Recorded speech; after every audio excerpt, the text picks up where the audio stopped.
Howdy, everybody, and welcome to episode 4 of Random Rhapsody's test play of Magi-Knights, an echo from the stars. I'm Matthew R. Dawson, your friendly neighborhood host and magic keeper for this mini-series event, and joining me around my virtual table today are Alyssa, Dasonie, Hitoshura, Jeff, and Steven. Say hi, everyone. Hello. Hi, everyone. Hi, everyone. Yo. Ryuu unfortunately fell ill this week and will not be joining us, but they should be back for our next session. Now, before we begin, I want to give a shout out to the Magi-Knights project team. The Kickstarter is over, but you can still pre-order a copy of the official rulebook on their website, which is Magi-Knights.com, Magi-Knights.com.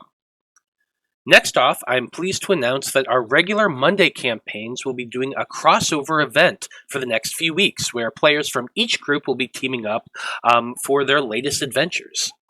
We'll still be playing at our regular times, which is 3 p.m. and 7 p.m. Central on Mondays, but the cast will be slightly different for each session. Now, you can keep up to date on everything we do with Random Rhapsody by following us on Facebook as Random Rhapsody TV, and on Twitter as @random_Rhapsody. Okay, that should do it for the announcements. So join us as we return to Europa City and continue on with the Magi-Knights as they investigate an echo from the stars.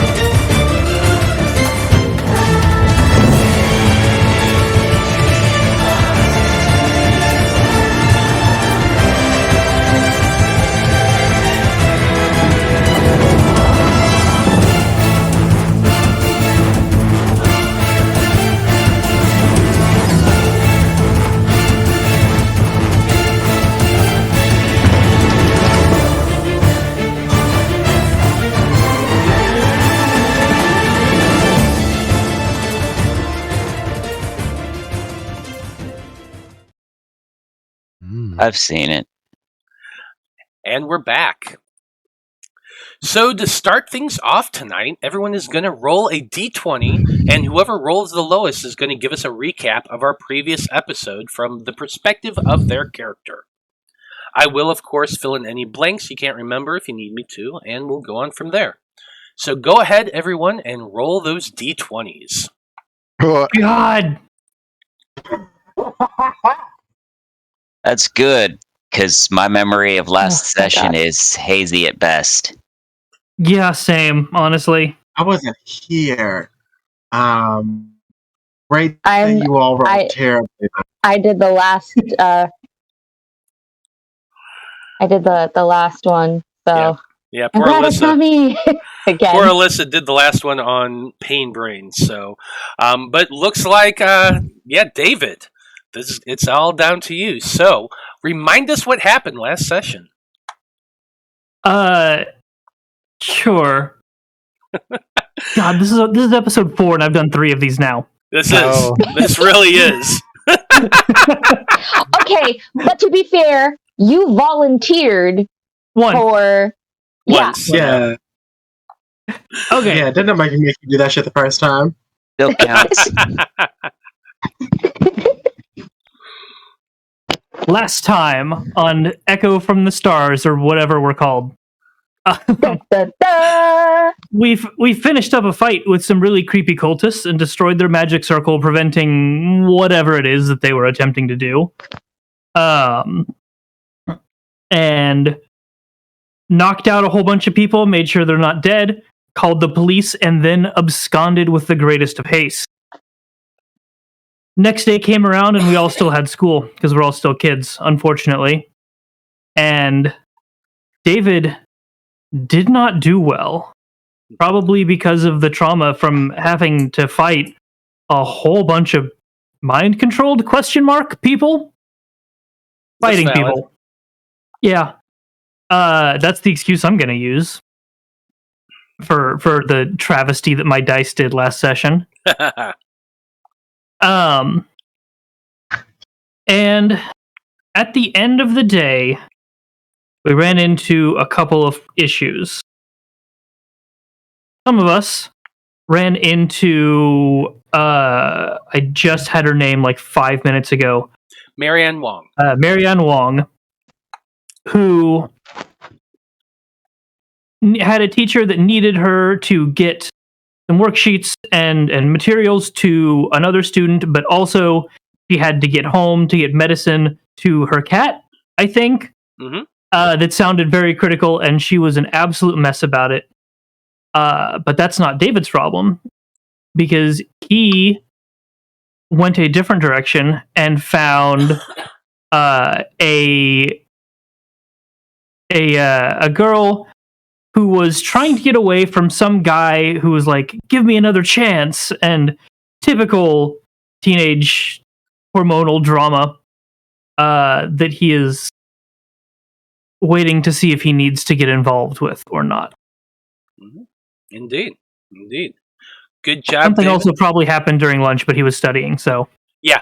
A few other things did happen. You tried Squid Tentacle for the first time. That was fun. I did. That was. Yeah. Fun is a word. Fun is indeed a word.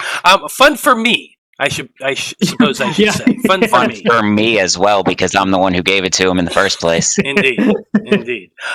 Also, Iris was introduced to an interesting individual who apparently was handing out flyers for the Ghost Hunter Club, a school club here in Coltrast, who is very, very obsessed with the paranormal. Yeah, that's a thing that happened. It is indeed.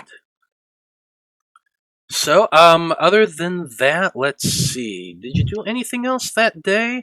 I volunteered to take the stuff to the hospital. That's right. You did take some stuff to the hospital. Well, I haven't done it yet. But you agreed to. Yeah. And the name of the young lady who was handing out the flyers is Bianca de la Luna. So, yeah, Iris decided that she was going to head out and check out the club. Daryl was kind of inadvertently roped into taking the school bag to the hospital. And David is in front of seeing some very interesting things. Jasmine.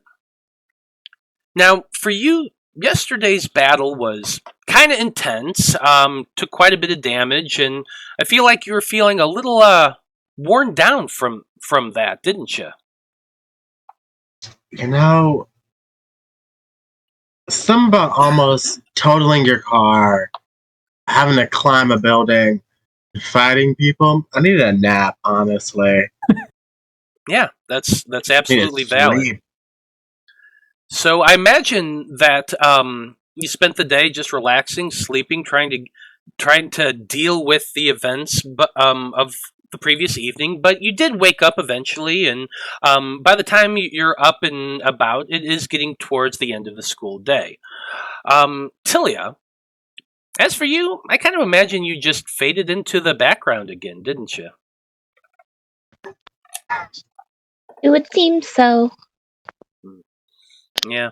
Seems that way. Yeah. But Jasmine, I imagine at this point you're probably arriving at school. Tilia, you as well, are there with your friends, and you saw David head off kind of before everybody else did, while Daryl was there dealing with poor Marianne and the sorrow of her cat. But okay, Magi-Knights. It is the 26th of August, 1995, and it's about 3 o'clock in the afternoon. You are all leaving school at this point. Jasmine, you're probably just getting into the area. Some of you had a good day today. Others had a bit of struggle, like David said. But regardless of how your day has gone, the school day is over, and most of the students from Coltrast Academy have gone home for the day. Mm-hmm. Daryl, like I said, you have you are roped into taking the backpack you are currently holding to La Ropa General Hospital to deliver it to a student, and I'll remind you the name is Anthony Reed. You can either do this right now for your free period phase, or you can wait and do that during your investigation phase. The choice is ultimately yours. I'm gonna do it after school. Okay, that's fair. So that's going to be your free period phase, which is what we're considering this right now. Iris, this is when the Ghost Hunter Club that Bianca had told you about is starting. Nice. And David, you're probably about halfway across campus, which is when you saw the young lady who you can't help but notice was just very adorable, being chased by that guy who was begging her for another chance. So while you're all thinking about that moment and kind of deciding what all you're wanting to do today, David, how are you feeling right now as you make your way across campus towards the exit? David is very conflicted. He's always been kind of a meek, non-confrontational sort, mostly because he is quite weak and could get pushed around very easily if he ever tried to do anything. Mm-hmm. But also a little bit of confidence after last night, in his prowess, maybe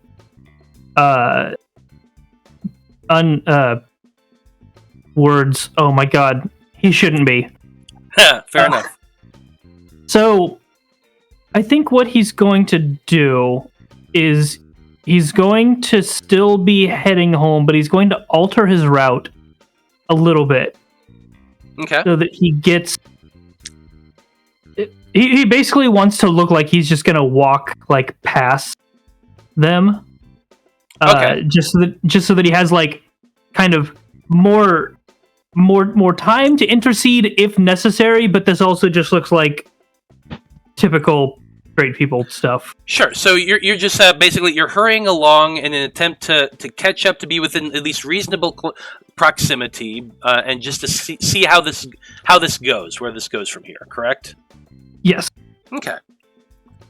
So why don't you go ahead? Just give me a deception check. As we see how you're able to actually, because they're moving fast, but not so fast that you have to run to keep up. 21 is not bad. Oh, 21 is great. Yeah, you're very nonchalant as you're hurrying and keeping within earshot. And as you're moving, you continue to follow them out the campus and down the street. You can still hear the guy. The guy that is chasing her is tall, the jock-looking type, with sandy blonde hair and light gray eyes, and some impressive shoulders underneath that school uniform.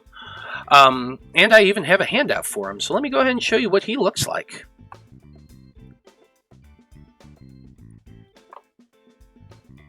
Oh no! There you go. Oh, he's kind of cute. Yeah. Oh no, he's pretty. That's actually an image done by my daughter Marissa. Nice. She's 7. Yeah, she's pretty good. And been doing a little bit of art for me for this show. But yeah, that's him right there. He's calling out to the young woman ahead of him once again. Lacey, come on, give me another chance. You won't regret it this time, I promise. And the young woman, who's much shorter than him, and is actually about the same height you are, David.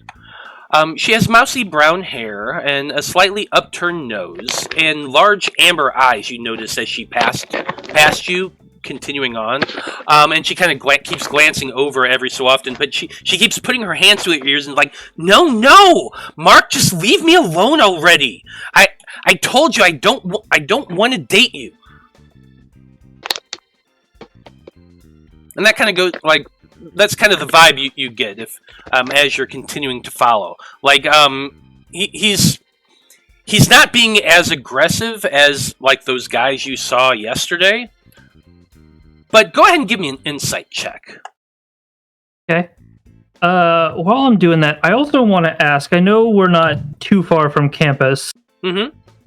Where's the nearest like kind of public place, like a park or a mall or something of that?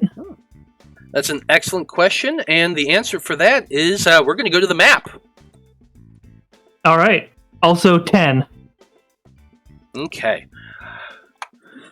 Yeah, with the 10 that you rolled, I'm going to say that the girl seems familiar to you. You've definitely seen her before, but for the life of you, you're not sure where. Okay. If you look on the map that I just put out, that red dot near the river, that is the school building and the campus around it. There are like a few parks nearby. Actually, about a mile away is the large public park of Loropa City. So there are some like public places along the route if they continue in that direction.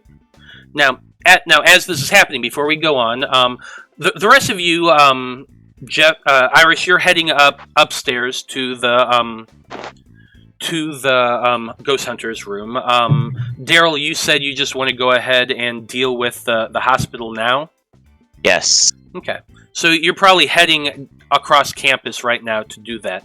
Now, Jasmine and Tilia, what are you two doing right about now? As you're leaving school or just arriving at school, in Jasmine's case?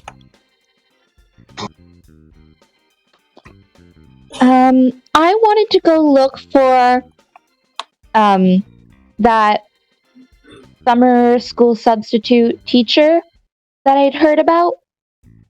Okay, sure. Do you remember her name offhand? I'm just looking through the notes.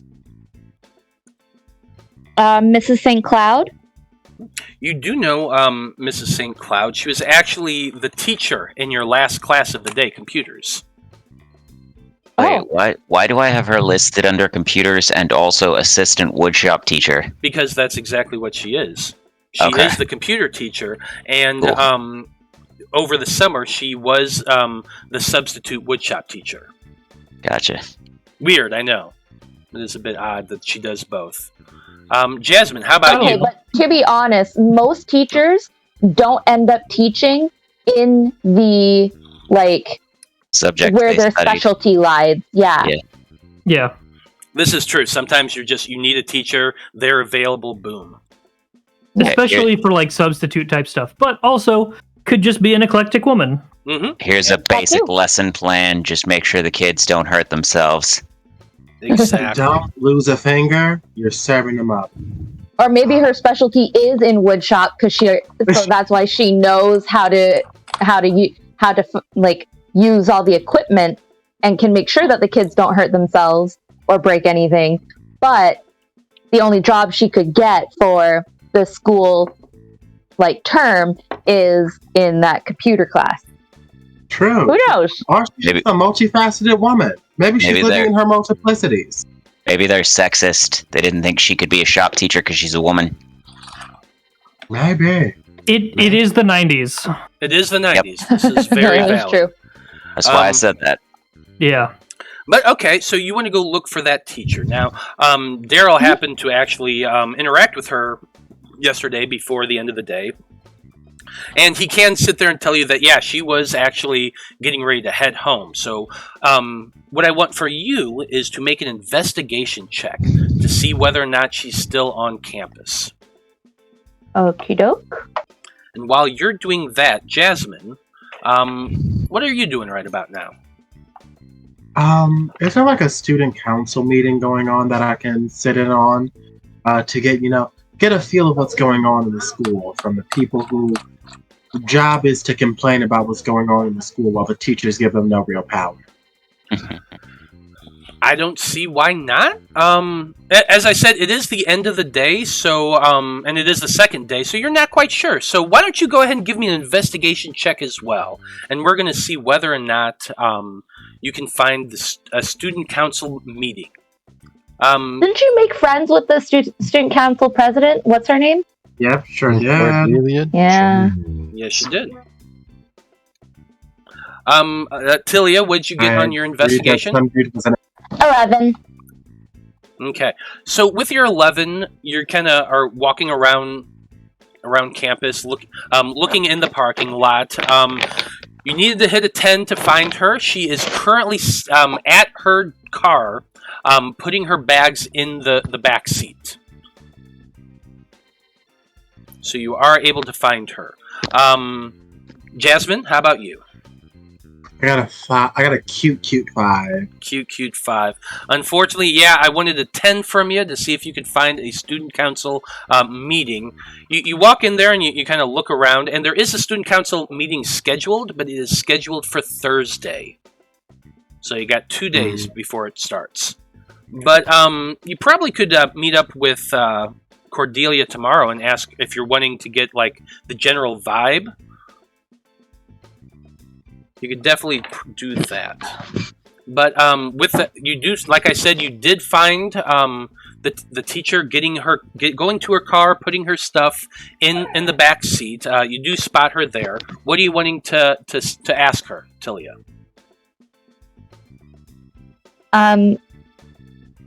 She didn't happen to like drop anything on her way her way to the car, did she? Okay. Sure. Let's say she dropped a book. Okay, so I'll pick up whatever the book and go. Oh, Mrs. St. Cloud, you dropped this. Here. She takes the book. Oh, thank you. I'm sorry.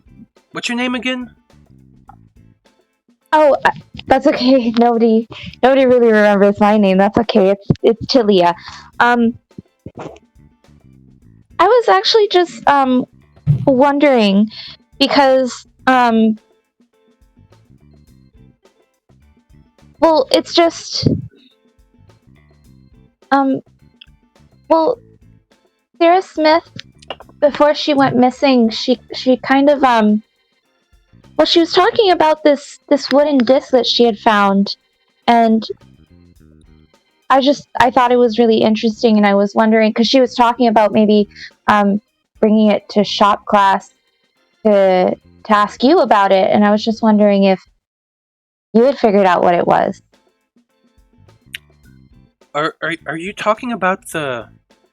Yeah, that was given to me last in the middle of summer. To be honest, I just put it in a drawer and kind of forgot about it. Huh, that's so weird. I can't believe I forgot that Sarah gave that to me. Well, anyway, it's probably still in the woodshop class. Were you a friend of theirs, of her? I was just hoping to have something that I could remember her by, Make a persuasion check or a deception check, either or. They're equally bad.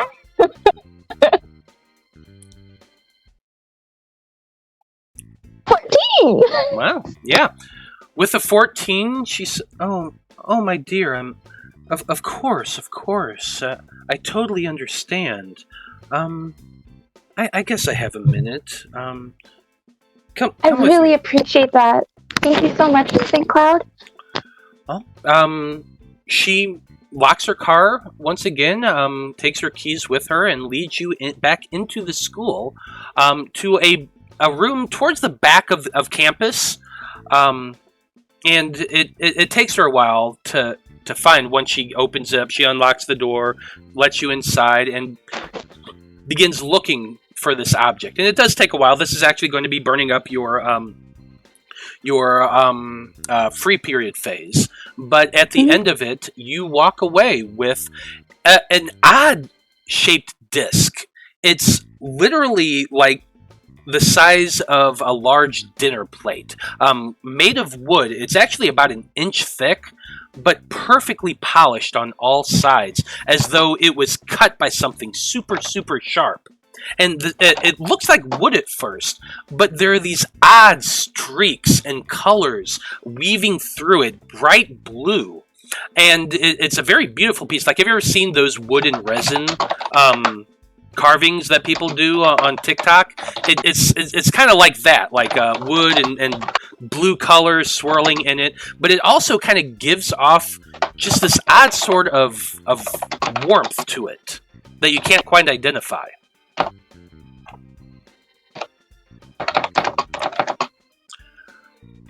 But yeah, you were able to get that by the end of your free period. Now, let's go back to David, who is still following the boy and the young lady. Just out of curiosity, how long do you plan on following them? Well, if this has gone on for more than like a minute, which it almost certainly has. Yes. David is going to kind of pick up his pace, start, power walking a little bit to get kind of... How far apart are the two generally? Probably no more than like 15 or so feet. He's not like being aggressive. He's just like following her. Come on, Lacey, talk to me. That's okay, not within arm's distance. No. Okay. I think if I'm able, David is going to kind of walk up next to the girl and say like, "Hey, there's a public place around the corner here. Let's go somewhere he's not going to do anything." Okay. Go ahead and just be like very blunt about it. Go ahead, just make for me a acrobatics check or not an acrobatics check, just a straight dexterity check. You're trying to rush ahead to get yourself up right next to her, and then a persuasion check for saying, "Hey, there's a public place." 18 for dexterity, 19 for persuasion. Wow. Okay.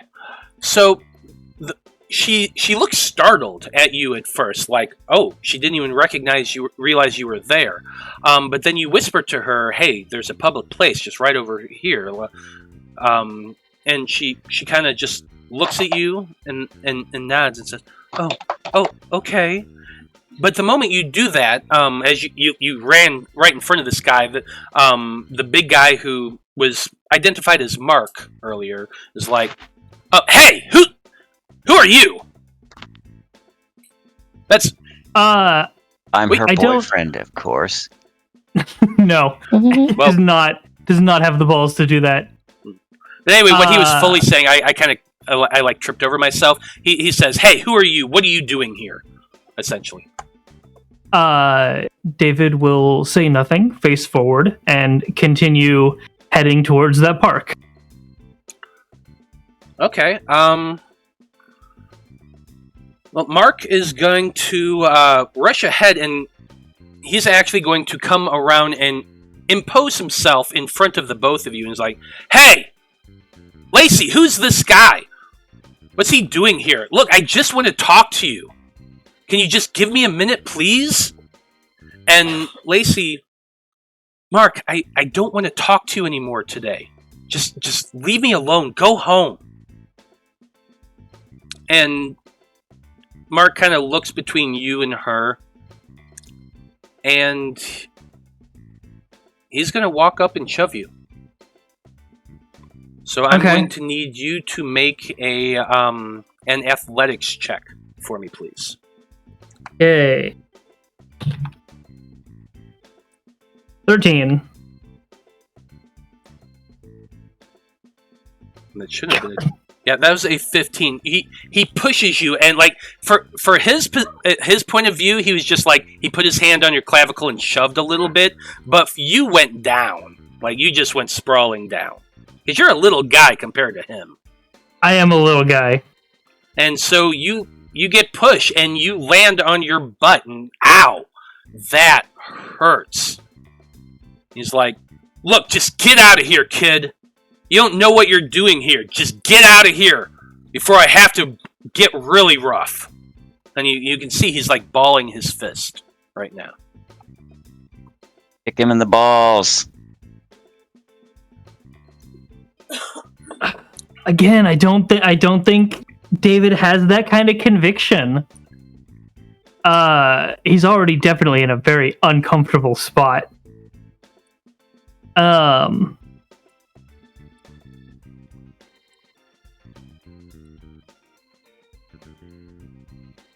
And he's not going to speak for her also. Because part of me wants to go like, hey, look, let's go this way. Let's sit down. But like, I definitely don't want David to speak for this girl. Mm-hmm. Well, I mean, you can try to you can make a social skill check against him too, trying to dissuade him or talk him out of what he's doing, because he's like aggressively over you, pointing down at you, saying, "Get lost, kid." So then he pulls out his gun. God, I fucking hope not. No, nothing like that. But you're No, off. I was talking about you, not him. I don't have a gun. My moderate item is a Walkman, which is probably broken now. I think David's just kind of he's gonna get up. He's gonna kind of brush himself off. He's in the process of getting up. Lost his backpack because that's just a huge amount of weight. Dusts himself up, picks it back up, and he goes, "No thanks." Why don't you just leave? Okay. He looks back at Lacey and he says, "Lacey, come on, we're going. Let's go somewhere quiet and talk and get away from this nerd." And you're up there. You're standing there. He definitely has his fist clenched. Like he looks like he's ready to punch you. What do you wanting to do? Aggro much? Yeah, Jesus. he absolutely is. He's that aggro douchebag type.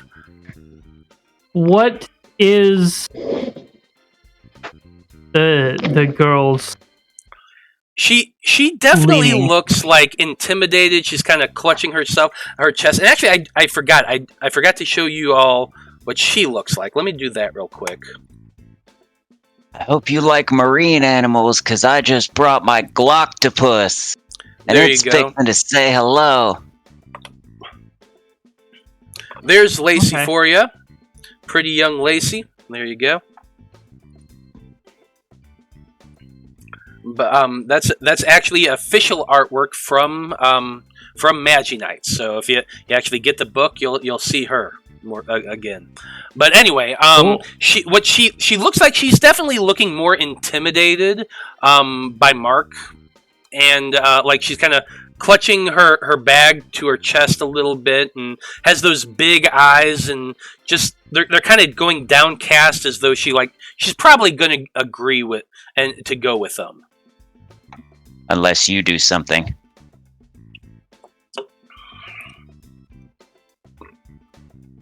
Look. Not.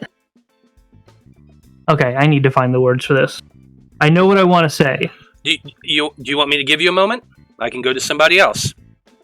Yeah, give me like 2 seconds. I gotta. That's valid. Daryl, at this point, yeah, Jasmine. I was just gonna kick him in the dick. No, Kick him in I'm the not. That you guys can suggest that all you want. That's not gonna happen. Matt, Yes. on the way to the hospital, Mm-hmm. I'm gonna stop at a pizza place. Okay. Yeah. I was getting ready to say that, Daryl. Yeah, you are actually making your way across the city. It's going to take you your free period to do this, but Okay, that's fine. you're by where we are at this point, Daryl. You're heading down to the hospital. You can definitely stop somewhere and get a bite to eat and pick up a slice of pizza if you want to. Iris, you have made your way upstairs and are currently about to knock on the door to the room that is listed on your flyer. But as you're walking by there, you do spot Jasmine, who's making her way through the halls looking for a student council meeting that just isn't going on today. So by this point, you do run across Jasmine.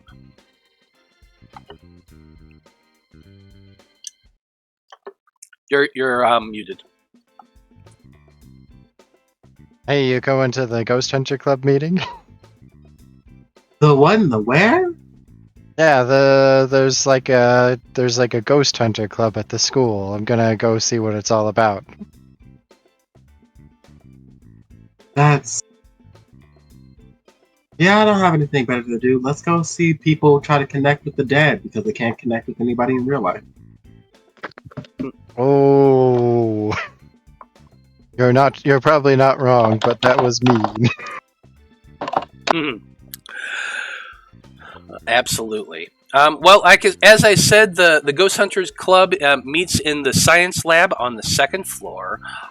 You both make your way up the stairs and down the hallway and knock on the door to that room, which the moment you knock, like, it's almost boom, the door is open. And there, standing in the middle of it, is Bianca, who I'll go ahead and show you her once again.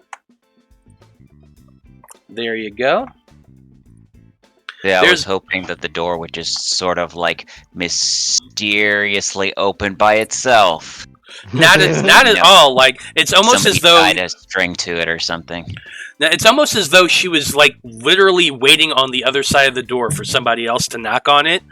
And as exuberant as she is, she just pulled it open as quickly as she could, and she's just like, "Oh, it's so lovely to see you both. You here? Oh, and you brought a friend, Iris. Did you?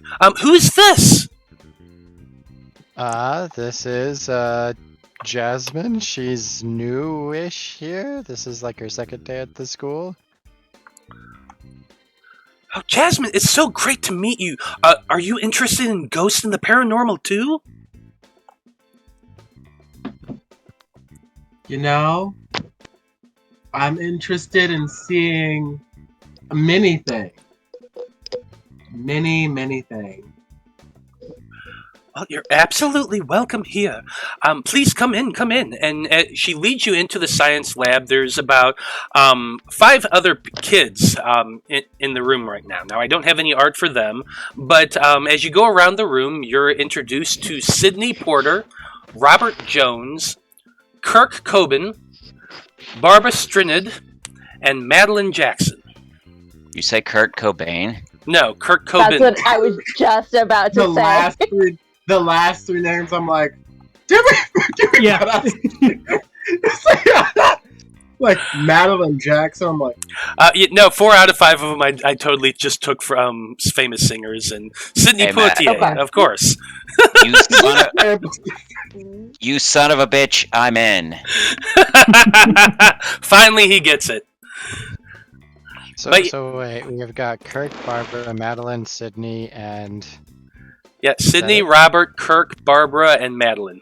And Bianca. Robert, Bianca. Yep. And these are the members of the Ghost Hunters Club. And they all introduce themselves and talk to you a little bit about going to different locations at night, which is fairly easy because all the adults tend to turn in early in this city. Sitting around with tape recorders and video recorders and sound things, and they actually have a little bit of a budget from the school to buy a couple things, and they're really excited this year about actually getting out and investigating some real life ghosts, just like their heroes in Paranormal Seekers. And then they actually go ahead. No, go ahead. I was like, isn't that show where like they yell at a camera that they've seen a ghost every time like a rat moves behind them? Oh my gosh, you've seen it. Yeah, it's very interesting. They always look for ghosts in different locations, and then they take the sound bites and they enhance them, and you listen for them, and you can totally hear ghosts and talking. It's very interesting. Are you sure? And they specifically use the Sony ICD digital voice recorder, the one that's like from the 90s, the one that specifically had like that it malfunctions or whatever, and it seems to pick up EVPs and everywhere. 100%. Yeah, 100%. Uh-huh. Now, what were you saying, Jasmine?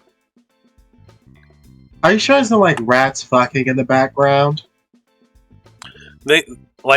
Bianca goes bright red when you say that. Like, One of the prude kids in the back actually puts their hand on his mouth. Oh no, they never get anything like that. Well, there was this one time, and then she starts talking about it, and it's really weird and awkward. They do actually they have a video camera, or not video camera, like a TV and VCR setup, and they put on an episode of Paranormal Seekers. And it sucks. It really sucks. Mm-hmm. Like, it's mostly the cast yelling at what they call ghosts that never really reveal themselves. But at the end of the episode, the cast breaks down the audio of every second of it, and they're like, "Oh yeah, this was definitely a record. This was definitely a ghost talking. Like, did you hear that? They said get out. That it was totally cool." And like, Brad and Chad are exactly what you expect for a Brad and a Chad. They look like two dudes who could be extras on The Bachelor, like just that paper, that carbon copy, brown hair, slight scruff, square jaw, like all of them look alike. And that's exactly what these two dudes look like too. It's really something. Now, by the end of it, even Bianca admits that really wasn't a good episode, but they do offer to show the group one episode that actually has a ghost, and like you're probably all thinking that this is bullshit. But the show starts off typically. They're going to one location and they're starting to check it out, and it's actually outside of a bookstore here in the area. And it starts off typically. They're just walking around, talking, yelling, looking for it. But at the end of the night, there's a voice that is quite clear, even on the basic recording. It says, "Stolen things." And both Brad and Chad just stop, and they turn, and they're like looking around, like what the heck? And the camera's panning around, and then when the camera pans, you briefly glimpse a semi-translucent and out-of-focus form, but something that actually could be taken as a teenage boy wearing a Coltrast Academy uniform. And both of you, immediately, your hearts seem to like clench. And I need both of you to roll purity checks for me. Purity check. How pure are you?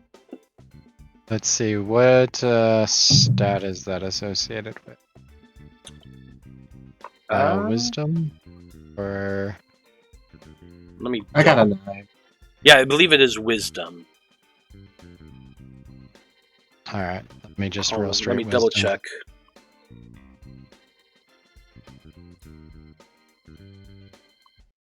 I should have this open, I normally do. I'll roll wisdom just in case. Yeah, wisdom or charisma. Wisdom or charisma? Mm-hmm. Wisdom, my charisma's awful. Oh shoot, I meant to roll that one. No worries, we'll just take the 12. So, you, Iris, you're watching this and you feel like your heart clench, and it's kind of scary.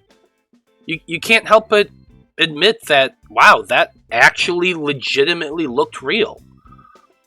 But you kind of power through it, and after a moment you catch your breath and you're like, okay, that might be something real, but this is kind of what I'm looking for. I'm a Magi-Knight. Jasmine, however, with your 9, your heart skips a beat the moment you see that figure of a person, and for that moment you're terrified. You take 1 stress point. Right, I love that for me, actually. Yep.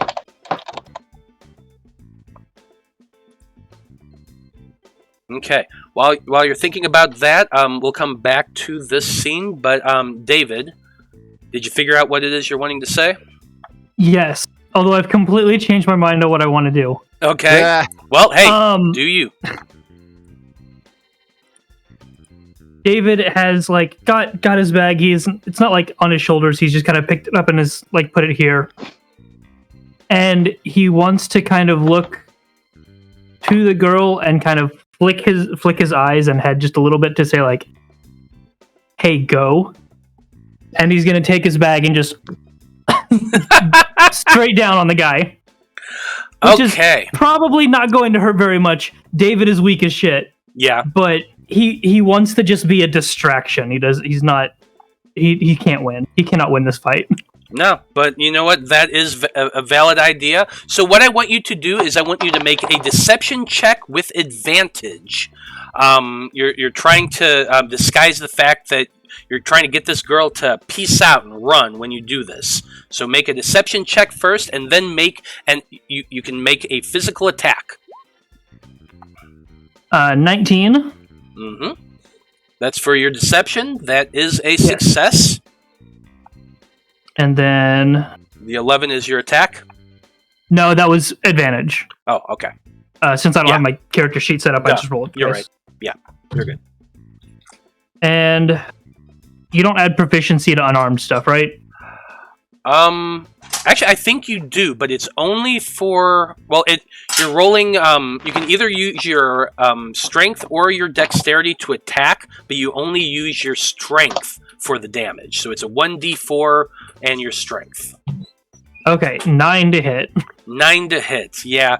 Unfortunately, you swing it around and it's coming toward him, and he just kind of He's a quick dude, and he pulls back kind of like a boxer. And yeah, he kind of steps back and does a few little footwork steps, and he just lays into you and does a full punch in return. So... Full punch. Yeah. Falco punch! Me personally, I wouldn't let us slide. That was a natural 20 for a 24. Can I say I know exactly how this works? Okay. Knock the fuck out. Okay. So David had come kind of forward like this.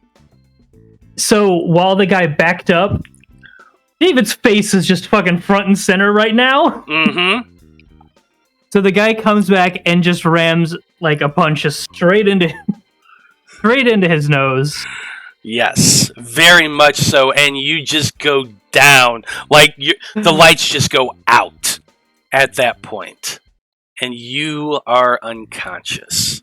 Because you took 8 points of damage right there. That's according to this chart, 73% of my health. Yeah, that's pretty much valid. You go down, and your lights go out, my friend. But the last thing you see as you hit the ground and your eyes start to close is Lacey's feet running in the opposite direction, just full tilt running. So that's the last thing you see. Yeah. I didn't last like 10 seconds like I wanted to, but well, we're going to find out what happens with that here in a little bit, but yeah, you are knocked out, David. But for your perspective, at least, you definitely saw her running away. I did the thing I wanted. Mm-hmm. You did. Okay. On that note, though, I'll be right back. I can still hear everything. But when you get back, go ahead and put yourself. You have 1 social point with Lacey, and -1 with Mark Polster. But anyway, with David knocked out in the sidewalk, Daryl. Yes. By this point, you have managed to make your way to the hospital. And Loropa General is a huge hospital. Like, it's got multiple towers, all interconnected with bridges and pylons and things like that. It's an impressive place. It's right on the main thoroughfare of a major intersection in the city. A lot of traffic coming in and out. But as you enter, you find a fairly typical front desk and a rather haggard-looking woman answering phones and alternating between answering phones and taking questions from people. And there's a bit of a queue, but after a few minutes, you arrive at the front. And this old battle axe of a woman just looks at you and says, "What do you want?" So I'll hand her what remains of my pizza, and I'll say, "Can you tell me which room Anthony Reed is in?" Like, you reach out and hand this to her, and she just looks at the pizza, looks up at you, doesn't touch it. Not like one that I've, like, bid on or anything, but, like, if I had an extra piece left over. She probably hasn't gotten to eat in a while, so, you know. Sure, but she does that regardless, because, I mean, let's be honest, some dude just walks up off the street in a hospital and offers you something to eat, you're probably not going to take it. That's true. But she does look at you and she says, "What's up, Jasmine?" I thought you wanted to say something. So anyway, she said, "Anthony Reed, hold on," and she pulls out a book and starts scanning it and looks up. "Third floor, room 376. Awesome. And it's the 90s, so it's actually really easy to get into hospitals back then. Like, there was not the security there is these days. And you can they just let you on back, and you go walking, find an elevator, and make your way upstairs. Cool. So the reason that I wanted to do this is stop by that pizza joint is so I could play a bit of a prank. So I'm going to pull out that pizza box with pizza in it and put like some papers, some of his schoolwork on top of it. Okay. Sure, you can do that. And when I get up there, I'm going to be like, "Yeah, I got a delivery for Anthony Reed." And then as soon as he says, you know, that's his name, I'll be like, "Yeah, okay, you've been served." Oh, man. Okay. Well, you do make it up to the third floor, and after stopping at a nurse station to ask where the room is, you're directed towards one side of the floor to a room where it says Anthony Reed written on a whiteboard. You walk in and you see a young man, probably around your age, with dark skin, very short cropped hair, like buzzed to barely a quarter of an inch, big eyes, large smile usually, but he seems more his mouth is more of a grimace as you approach. He looks very, very sickly, like his eyes are sunken in. His face looks very sweaty as you're approaching, and as you kind of come up to him and you look at him, like he kind of lifts a hand a little bit in like a welcome, but you can tell he's having a difficult time. He's extremely lethargic and barely seems to be able to actually sit up and move on his own too much. Well, then never mind.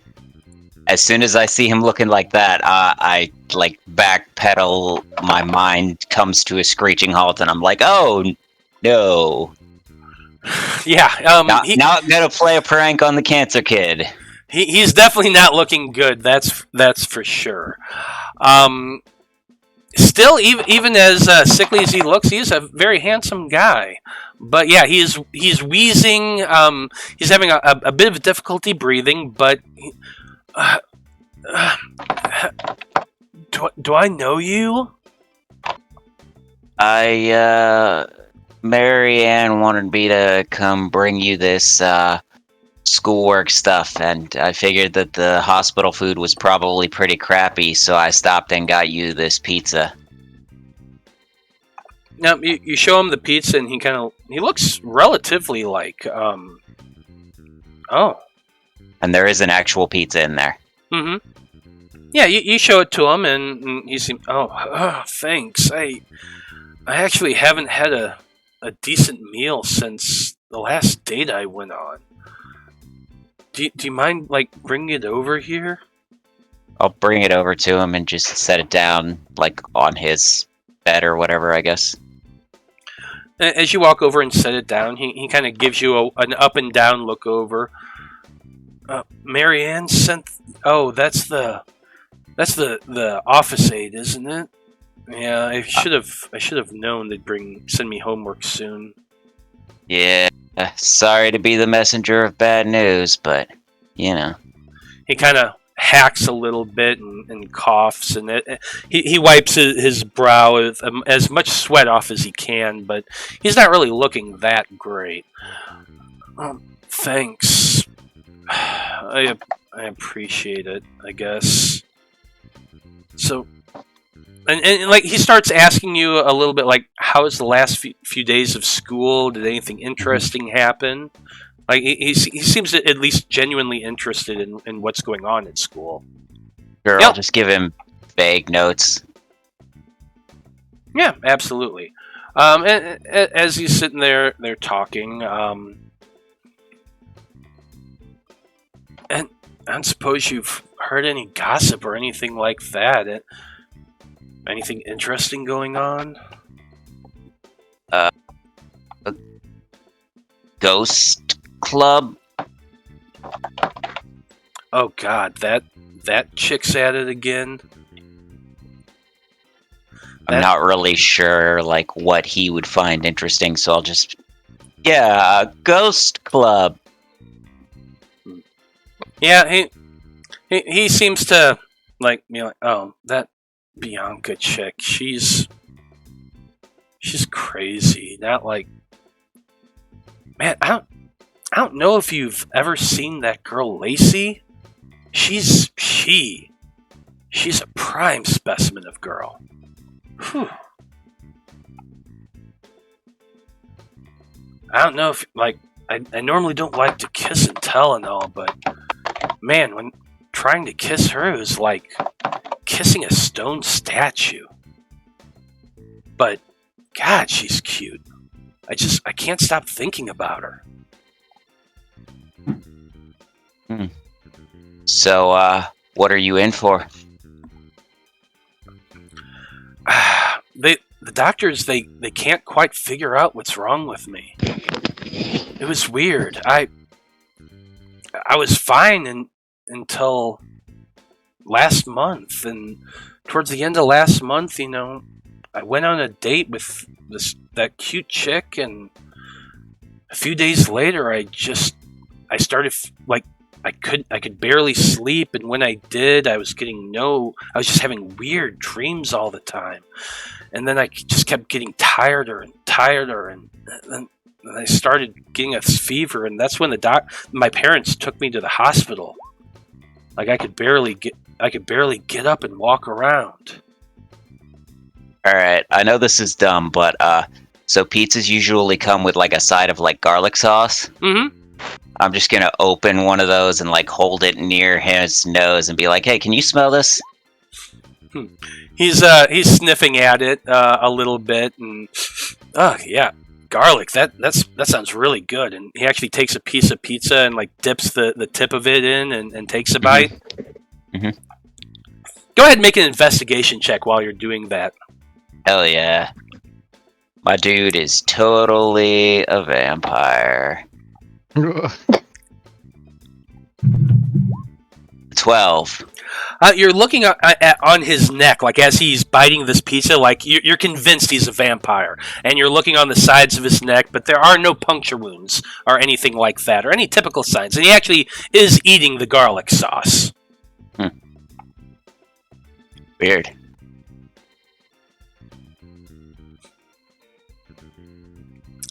Do you have any other questions for him, or want to know anything more? He could be a psychic vampire.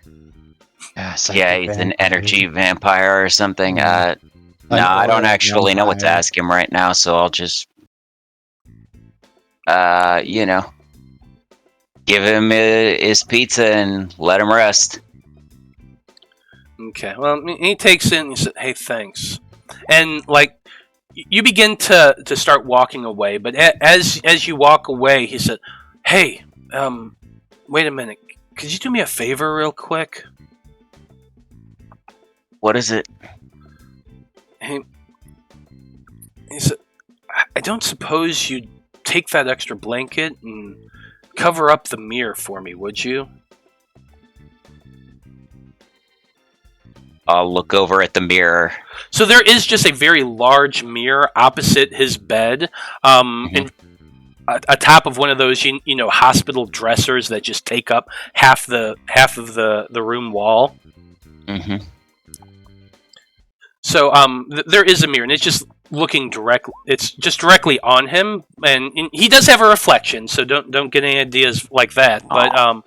But he's wanting you to put the blanket over the mirror. Yeah, what's going on, man? It's just, I really just don't like it. It makes me uncomfortable. He seems like he's definitely doesn't seem like he's being completely forthright. Intimidate him.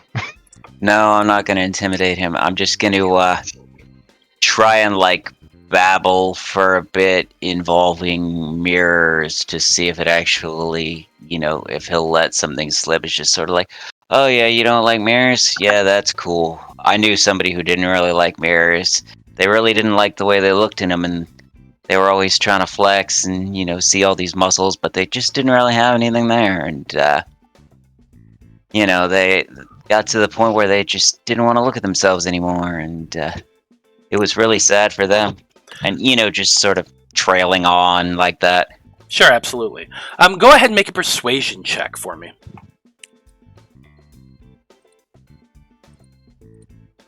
17. Ha. Nice.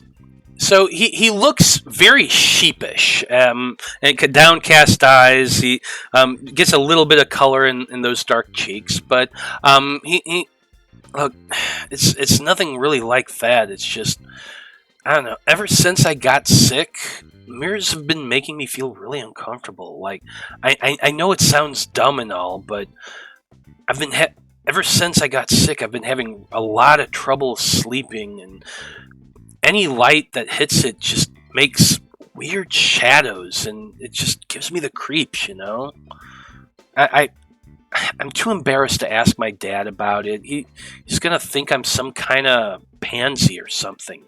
So, would you mind just putting the blanket on it for me? Yeah, that's fine. What kind of dreams? You said you've been having bad dreams? With your 17, I'm just gonna keep riding that one, and hell yeah. I don't know. They come in spurts, and I can barely remember anything afterwards. I don't know. I just remember something over my shoulder, something just looking at me and making me feel weird. Like, you ever watch those videos in school they make us watch where they show the animals being led down the down through the dividers and along the guards till they get put into the stall, and then they come up with a bolt, and the camera turns away because it's in school. That's kind of how it makes me feel,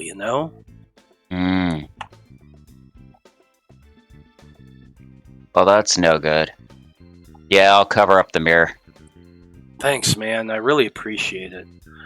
So you can pick up there's an extra blanket on the edge of the bed, and it's one of those mirrors. It's not connected to the wall. It's more connected to the dresser itself. So you can kind of put it over the edge and flip it up and drape it over the mirror.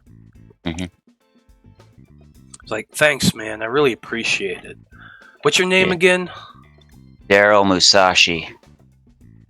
It's nice to meet you, Daryl Musashi. And you can put a social point in with Anthony Reed. Wait. Now, do you have anything else you want to talk to about Anthony with? No. I will, how exactly, remind me, because how exactly do we talk to, the Wanderer? Honestly, you could just call him at any point. He's always just Okay. kind of there.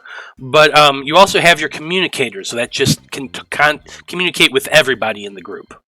Okay, so I'll just like step out into the hall and I'll kind of say, to the Wanderer, when I'm not in earshot of the kid anymore.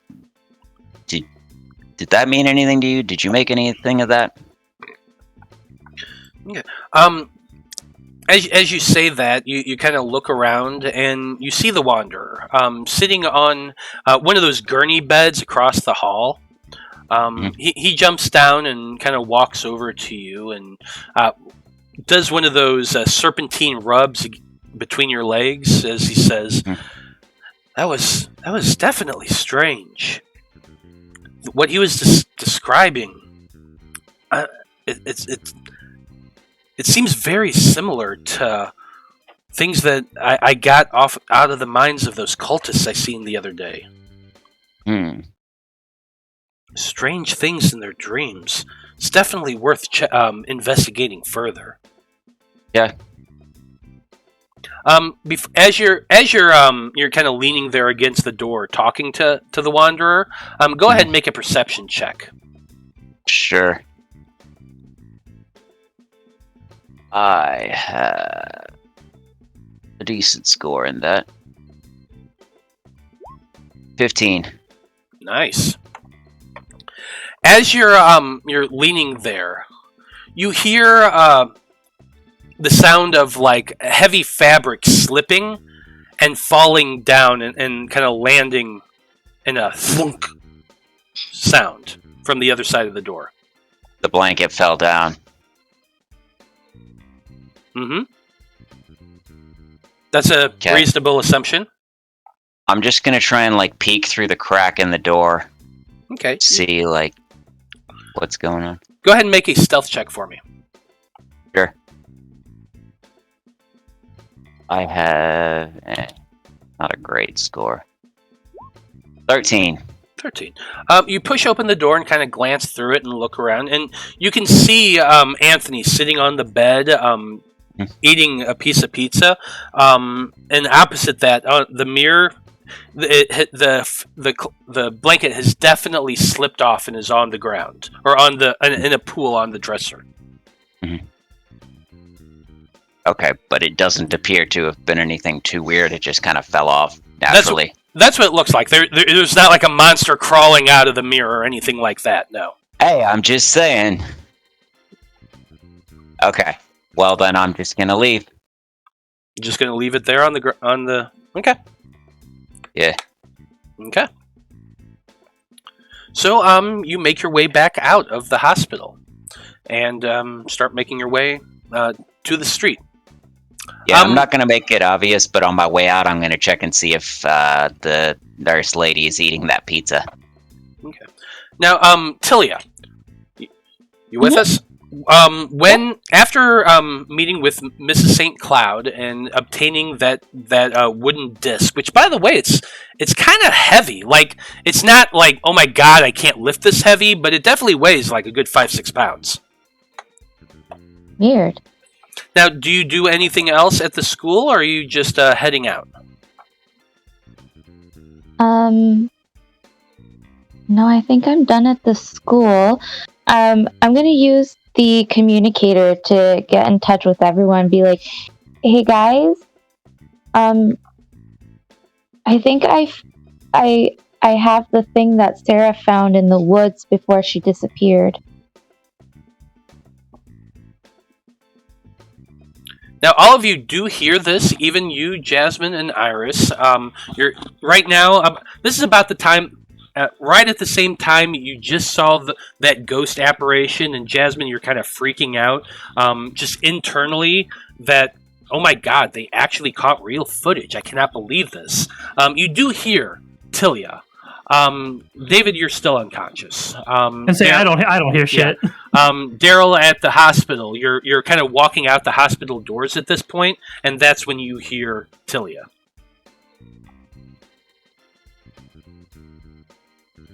just talked to the kid at the hospital. Apparently, he has been having dreams similar to what the Wanderer said that the cultists were thinking or something. Apparently, he got sick after kissing some girl. The Wanderer pipes up. What I actually meant was that similar thoughts were in the minds of the cultists. They had similar dreams.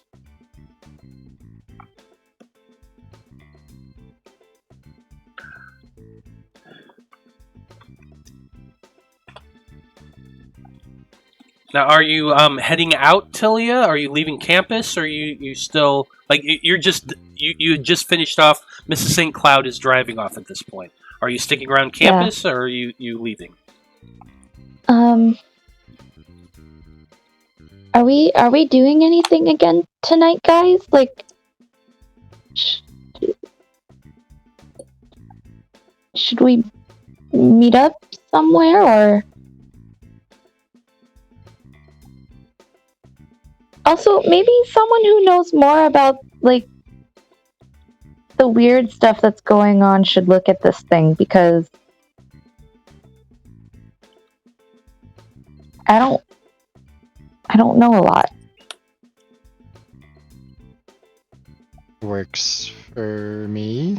Iris will respond, say, not, like, particularly familiar with the weird, but I might look at it and be able to notice something. Yeah, I can pick people up. I just need to get the fuck out of this room right now. Yeah, it's definitely making you uncomfortable,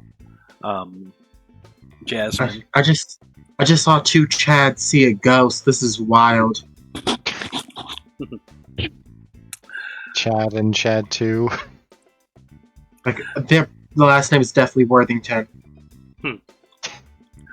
It's actually Peterson, but we can call him whatever. It don't matter. They have Worthington face. Absolutely. As with the last video ended, Bianca is kind of walked up to the front and is really just giving that I'm the leader of this group. Here's my spiel, kind of talk. Like she's just leading the group in a bit of discussion about different kind of things like that. Now, are either of you both have been kind of talking into the communicators? Jasmine, I know you're really uncomfortable at this point. Are you sticking around for a little bit? Are you really paying attention to what Bianca's saying, or are you just like kind of done with all this? Yeah, I'm done. Pretty good on it all. I came to make fun of them for being weird. Didn't think about seeing a ghost, actually. Okay. How about you, Iris? So, I'm going to try and ask where that episode was filmed first, and then I'll say that I've got something came up and I need to leave. Okay. So, Jasmine, yeah, you're like kind of bouncing on the chair, just about ready to bolt at any moment. But Iris gets up and walks over there to ask Bianca. And go ahead and, Iris, make a investigation check for me. Investigation.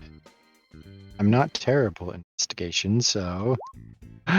But I am terrible at rolling. Well, she, as you're walking up, Bianca is talking to a couple of her fellow hunters, and she's mentioning to them that she's seen strange people in robes gathering near the Blockbuster video rental store every other night. She's telling them that they'll be meeting on Thursday. Oh, wait a minute, no, sorry, Wednesday. But she's not really sure what they're up to. As you walk up, she's just mentioning that she had overheard them talking about them from elsewhere. But then she stops up short and she looks at you, and you ask her about where that film was location. She's like, "Oh, well, I suppose you haven't. Have you been living here long? That's Raised Occult and Used Bookstore. It's over there on Bleecker Street." and they're filming right outside of it. The owner is really weird and very reclusive. He wouldn't let the Petersons inside to do an investigation there. So it was really amazing that they caught an apparition outside, wasn't it? Bleecker Street Bookstore, owned by Mr. Holmes and Mr. Watson. No, it's Ray's Occult and Used Bookstore is the name of it. And I'm disappointed if you don't get that reference. Pretty subtle naming there. You like that? The silence is loud. Yeah. No love for Ghostbusters. That's okay. So yeah, that she does inform you that it was done outside Ray's Occult and Used Bookstore. You do anything else, or you heading out? I'll say, love the presentation, really fun stuff. I gotta go. One of my friends, needs me to help out with something. Also, Jasmine's a little jazzed about the ghosts. It is definitely something to get used to. The first time I saw it, my heart was in my chest, and it was it was just pounding. I was so afraid when I saw it, but that's really what got me interested in the occult. So no worries. I'm glad you enjoyed it. We meet every Tuesday and Thursday, so if you're still interested, you can definitely come back next Thursday for the next meeting. We really hope to see you both there. Hopefully your friend will be a little more not freaked out. Hopefully. Well, cool. I'll talk to you later. See ya. Okay. Then you can gather up Jasmine, and the two of you make your way back outside. I imagine Tilly is still standing there in the parking lot.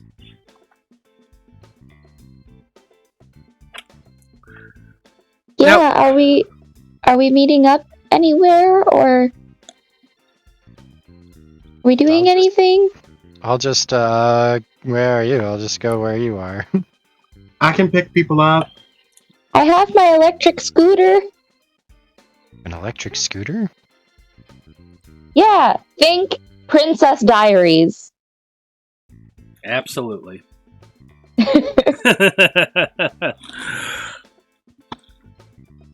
Seems legit. Okay. Well, technically it is the end of the free period phase, so next up comes the investigation phase. David, you're still passed out, but we will get to you in a moment, I promise. Now, as far as the investigation phase goes, I'm going to pop that up for y'all.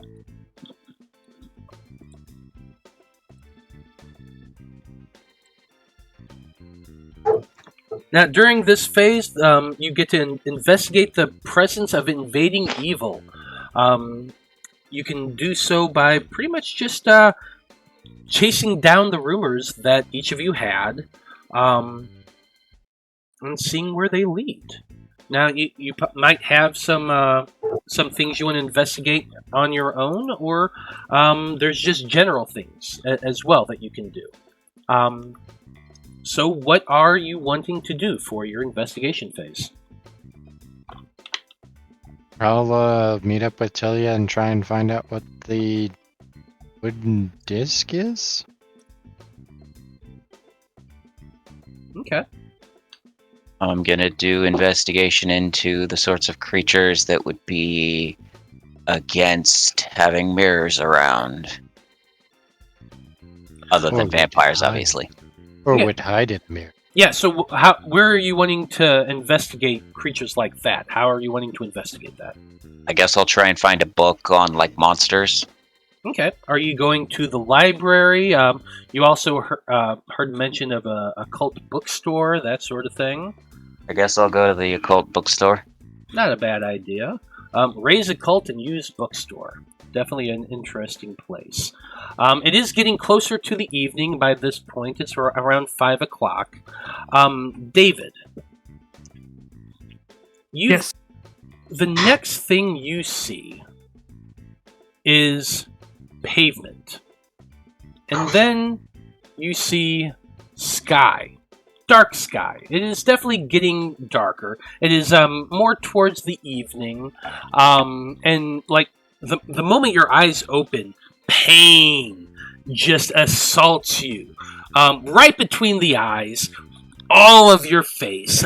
There's something warm and slick over your mouth and over your nose, and a lot of the pain is radiating from that place. But then you see another pair of eyes looking down at yours. Very large eyes, in fact.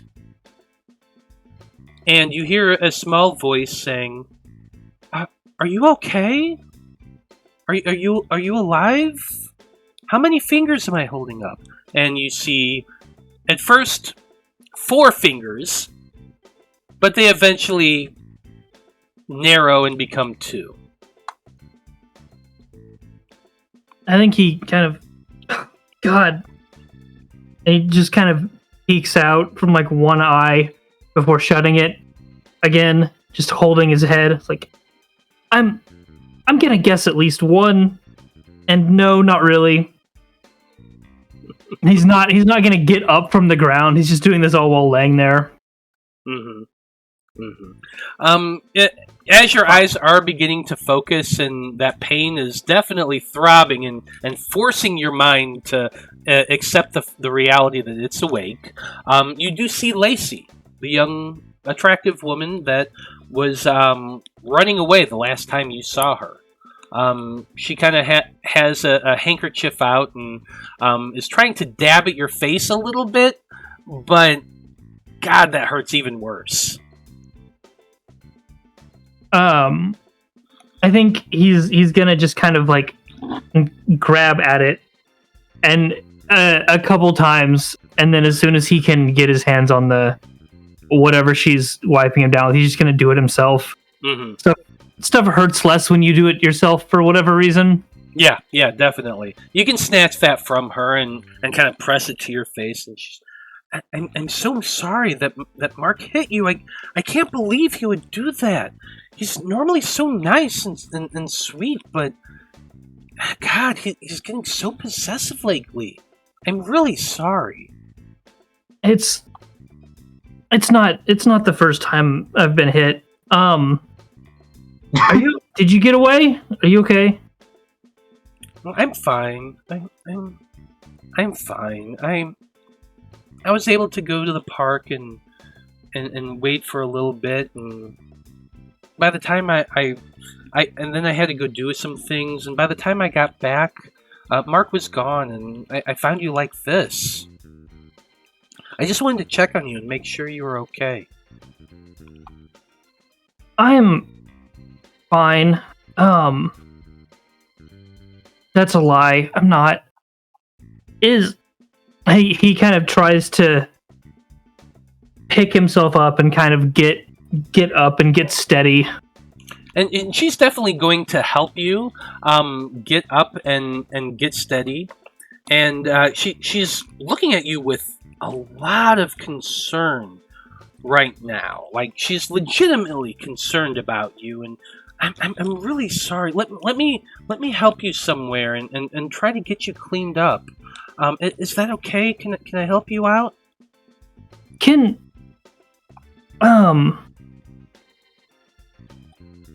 Do you mind just walking me home? I don't want to pass out again.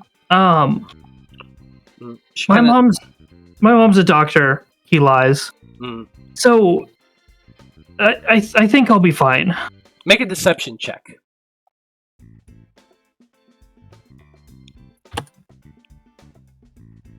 Uh, 16. And also, while you're at it, I would like you to make a roll to resist magic. Okay.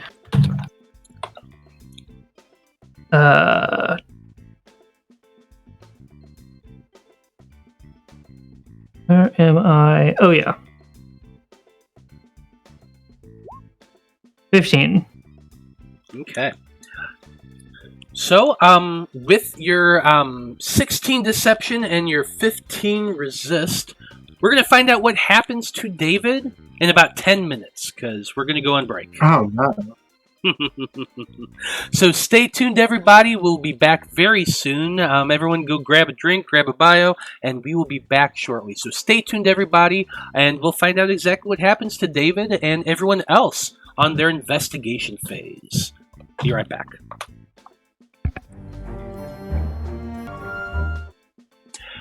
Howdy, everybody. We are back. And when we last left off, we were walking into the investigation phase of our day. Now, David has just been woken up by Lacey, who he had rescued from Mark, although got his ass beat in the process. Let's see. Jasmine and Iris went to the ghost hunters. Jasmine is now freaked out and piecing out, along with Iris. And Tilia told them about the disc that she had found. Daryl has just left the hospital and is wanting to investigate more about, the things in the mirror and the things, the dream stuff that Anthony has said. So after hearing about Ray's Occult and used Bookstore, that's where he's currently heading. Now, David, you had suggested that Lacey just help you home.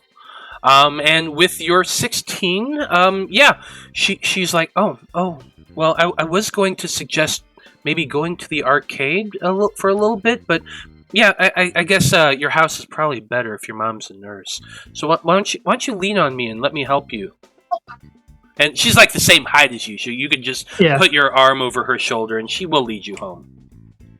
I think he, now that he's like up and can do a little bit of levity, he like dabs his hand in some of the blood, puts it out, looks at it, and is like, I don't think they're gonna let me into an arcade like this. And she kind of chuckles a little bit and says, "Okay, yeah, you're probably right." And she will lead you home. But Tilia, Jasmine, and Iris, what are the three of you wanting to do for your investigation phase? I'm gonna look at the disc. Look at this weird thing. I'm gonna go where I saw the ghost in the video and see if I can see what's up there. Okay, so you're heading to Ray's Occult as well? Yeah, guys. Now Okay. see what they're up to. Absolutely. Nobody's ever really interested in getting in your car anymore, Jasmine. We've pretty much established that as canon. So you can head over to your car and get in, and Tilia and Iris are just like, bye, peace out. I'd pull off driving 25 miles over the speed limit. I would expect nothing less. You definitely peel rubber in the parking lot and skid off. Tilia, you and Iris just kind of stare at one another a little bit and watch her drive off and head out. Yes. Before I start my investigation in earnest, I'm going to ask if they have a copy of Driving for Dummies. That's valid. Oh no. That is absolutely valid. Well, you are definitely closer to the bookstore than Jasmine is, but Jasmine's driving, and driving like a speed demon. Now, what I want from Jasmine, before I ask Tilia and Iris, talk to them about that disc, go ahead and make me a, what is it? God, I'm blanking on the skill real quick. Let me look at it. Control, I think?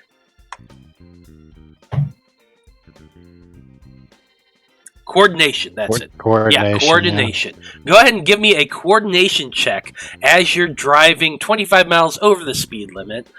And we're going to see how well you do. Oh, shit.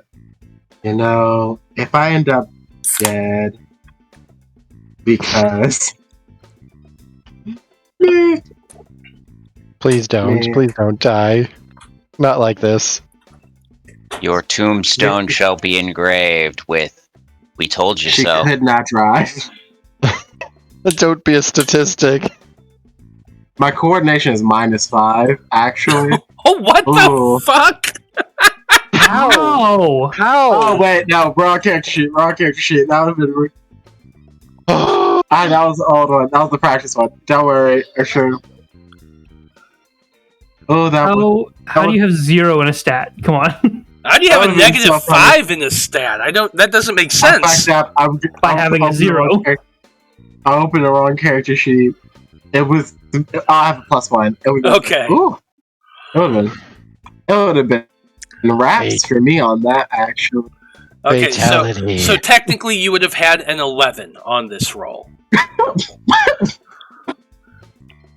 Well, I'm taking the first. I'm taking the first roll. You rolled a 10, and we're just going to add a 1 to that. So, Not bad. because I really don't want you to die just driving around the city, we're going to take the 11.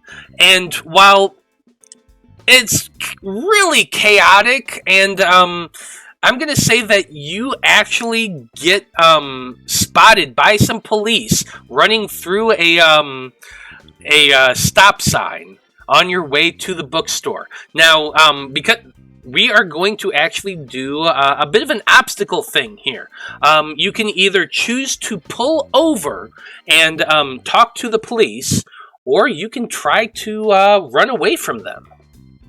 I speed past the police. I would actually like a high-speed chase if I could. You absolutely can. So here's how this is going to work. You're going to be making for me either a coordination or an acrobatics check. This is to determine how good of a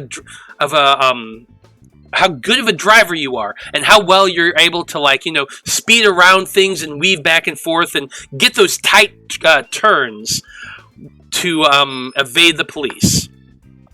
Son of a bitch! Wow. Yeah, you try to make a sharp turn, and as you do, you start fishtailing out of control, and you are spinning round and round and round and round. Make for me one more of the same roll, either coordination or acrobatics. If you fail this one, you are going to be crashing. Power Love flips. that for me. Exactly. Come on, just one time. Yeah.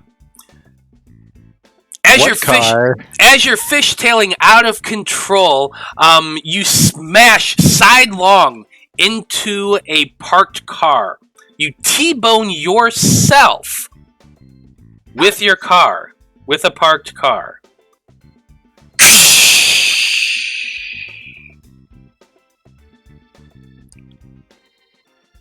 You've driven twice And in this crash. game. 3 cop cars. 3 cop cars have now come pulling up to you. Lights flashing, sirens blaring. Can I get out and run? You're getting out and running. Fuck it. Yeah, let's do this. Make me either an athletics or an acrobatics check.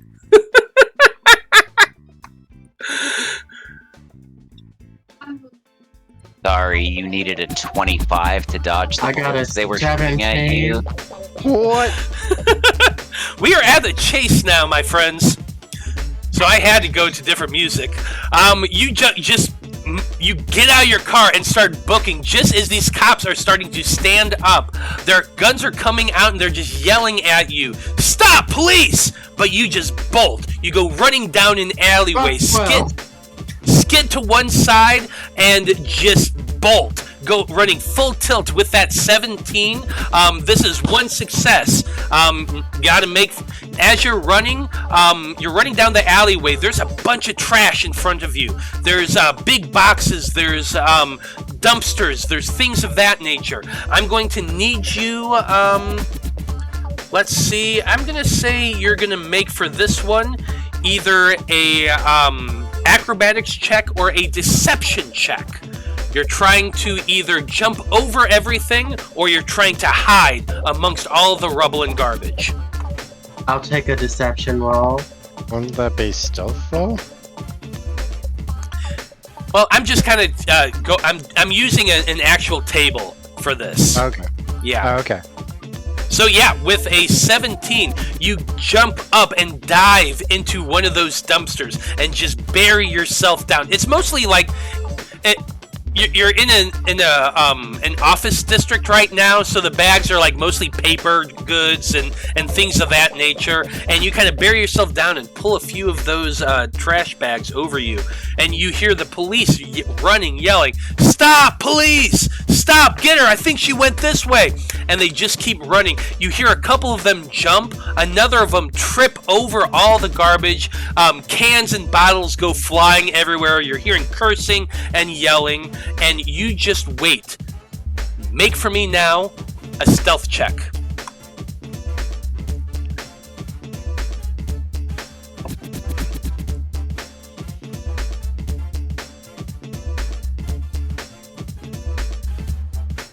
Yeah, 14 is pretty good. You huddle down and just remain silent, quiet, as you hear this cop get up, push himself to his feet, mutter a bunch more curses, yell. Subject was seen running down an alleyway going south. Three teams in pursuit, over. And then he just goes running off. And you sit there and wait for about 10-15 minutes. But eventually you feel confident enough to step out once again, and the police are gone. And you have successfully, narrowly avoided getting arrested. I mean, they still probably have your license plate. Yeah, they have your car. There's Our no make and way. model. Yeah. That is true. They'd have somebody staying back there to wait for a tow truck to impound that shit. And you would know that. You would actually know that. But for now, at least, in this moment, you are clear. What are you wanting to do?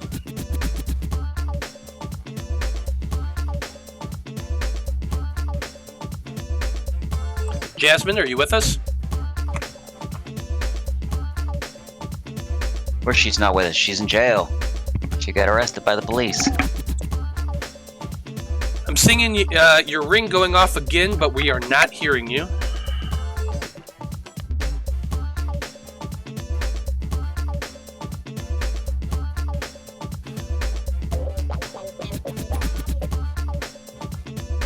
Okay, well, we are going to come back to you, Dasonie. Just speak up whenever you get whatever is going on resolved. We still cannot hear you. You might want to check your mic.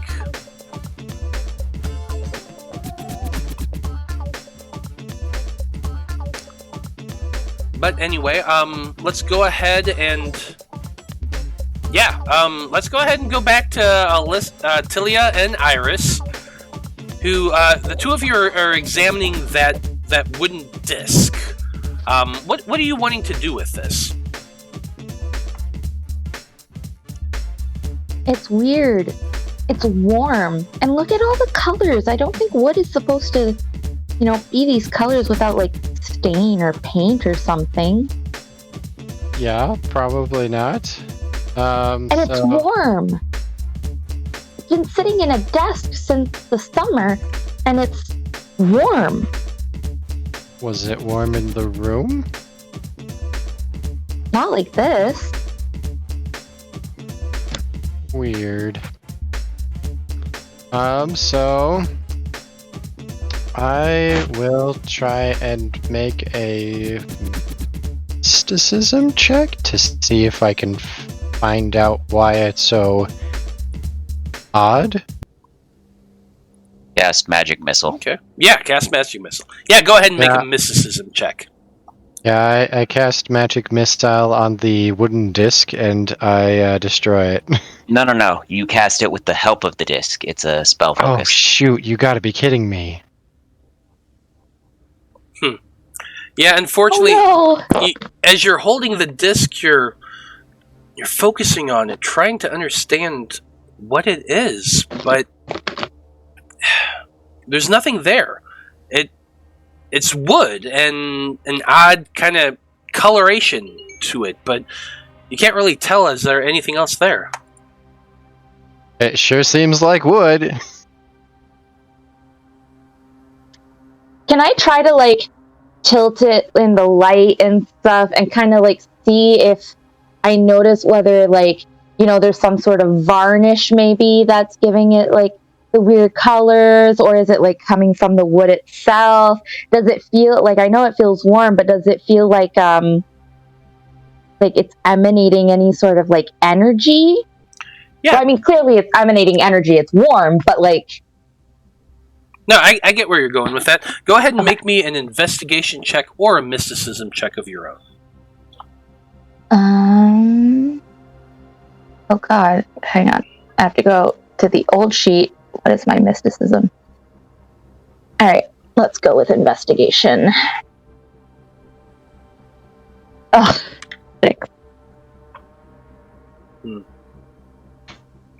I don't know. You're feeling it. You're trying to ascertain any thing from its nature, but like the areas between the two colors, you don't feel any seams or anything like that. It feels like a solid piece, as though like this odd sort of bluish part of the disc is natural wood itself, except for the fact it's blue, and it's almost like. The best way you can describe it as you're looking at it is it's almost as if like a bolt of lightning struck it, and that's what you imagine the cartoony residual effect would look like. But it's real, and it's there, and it feels like one solid piece, and it's actually heavier than you would expect it to be. Yeah. What if I like knock or tap on it on the different sides, and like, does it all sound the same? Yeah, actually, yeah. And you kind of knock along it, and it sounds exactly the same no matter where you're hitting it.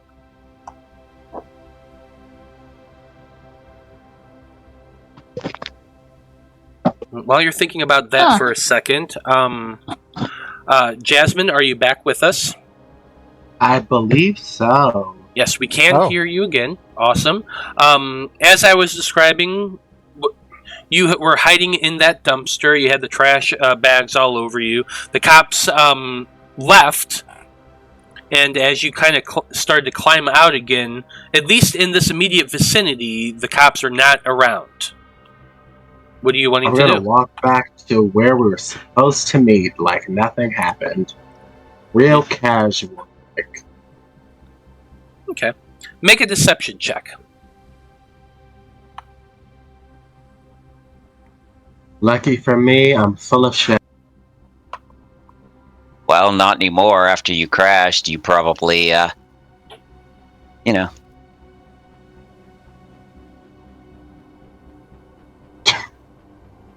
23.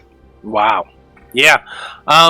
You just kind of straighten yourself up and and walk with confidence. It's that confident walk. I'm supposed to be here. There's nothing conspicuous about me, and you just keep walking down the alleyway. I didn't cause a 3-car pileup or evade the police. No, not at all. You just keep walking, and as you step out past the alleyway, you do see that the police have kind of cordoned off the area around your car, smashed into another one. Literally, like I said, you T-boned a parked car, or you T-boned into a parked car, which is super impressive. There is a couple cops that's kind of keeping people back, and a tow truck is kind of pulling up at this point. But they don't notice you. That you just kind of slip past into the crowd, kind of pretend like you are one of the onlookers for a few moments before you just keep walking. And nobody, especially the cops, pay any attention to you. The culprit always returns to the scene of the crime. All right. I'm a victim. victim my ass. Victim of the dice gods, perhaps. Victim of your poor decision making that you brought upon yourself. But it's fine. Listen. Hey, no, I dig it. I absolutely dig it. at that point, Daryl, you arrive at Ray's Occultant used bookstore. As you see a man walking out from the bookstore. He's tall. He's kind of got a big of a pot belly, brown hair flecked with gray, clean shaven, very long face, beady eyes. Who steps out from his little shop and grabs up, one of those chalkboards that's like an A-frame that that gives information. He comes out, picks up one of those off the street, and is walking it back inside. It's kind of clear that he's starting to close up shop for the day. But he is still open. Okay. I'll walk up to him and say, excuse me. He kind of jumps a little bit, and he looks back at you. He gives you a look up and down. Coltress student, huh? Yes. Yeah, I went there when I was your age. What can I do for you, kid? I needed to buy a couple of things. I need to see if you have a Dummy's Guide to Driving and a book about monsters. He glances at his watch for a second, but then the words that you said kind of like, it takes a moment to process it in his mind, but once he just stops. And that's very specific reading material you're looking for. What do you mean? That's for a friend. The Dummy's Guide, sure, but that's for a friend. Well, sort of a friend. Okay. Well, come on in. I've got maybe 10 minutes left before I close up. Just make it quick. I kind of want to be home soon. Absolutely, sir. He opens the door for you and lets you step inside. Now, the bookshop itself is pretty typical of what you would expect. A long, low counter with a cash register and a little TV set up next to it. Walls of books. Every single surface covered in books. From every subject you can possibly imagine. Two very large shelves in the middle, cutting it so that basically there's barely enough room to walk around without hitting something with your elbow, and you actually at some points you feel like you have to step sideways to get around certain things. There is no order to this place whatsoever. You're looking around and you see a copy of The Great Gatsby next to an Encyclopedia Britannica. And for those of you who have OCD, it would probably irritate the living fuck out of you to walk through this place. It's dusty. It smells of cigarette and cigar smoke. And a cat jumps on a shelf near you as you're perusing the shelves, and you jump at first because you're like, "Oh, is it the Wanderer?" No, it's just a big orange tabby. Yeah, I pet the cat. Mm-hmm. You can certainly do so. Now, as you make your circuit around the store, I imagine this is about the point that Jasmine, you have arrived. And the door jingles as you step inside. The man, by this point, has made his way around to the counter, and he looks over at you and gives you a quizzical look as well. Can I help you, young lady? That's 2 of you in my store. Huh. Do you not want customers?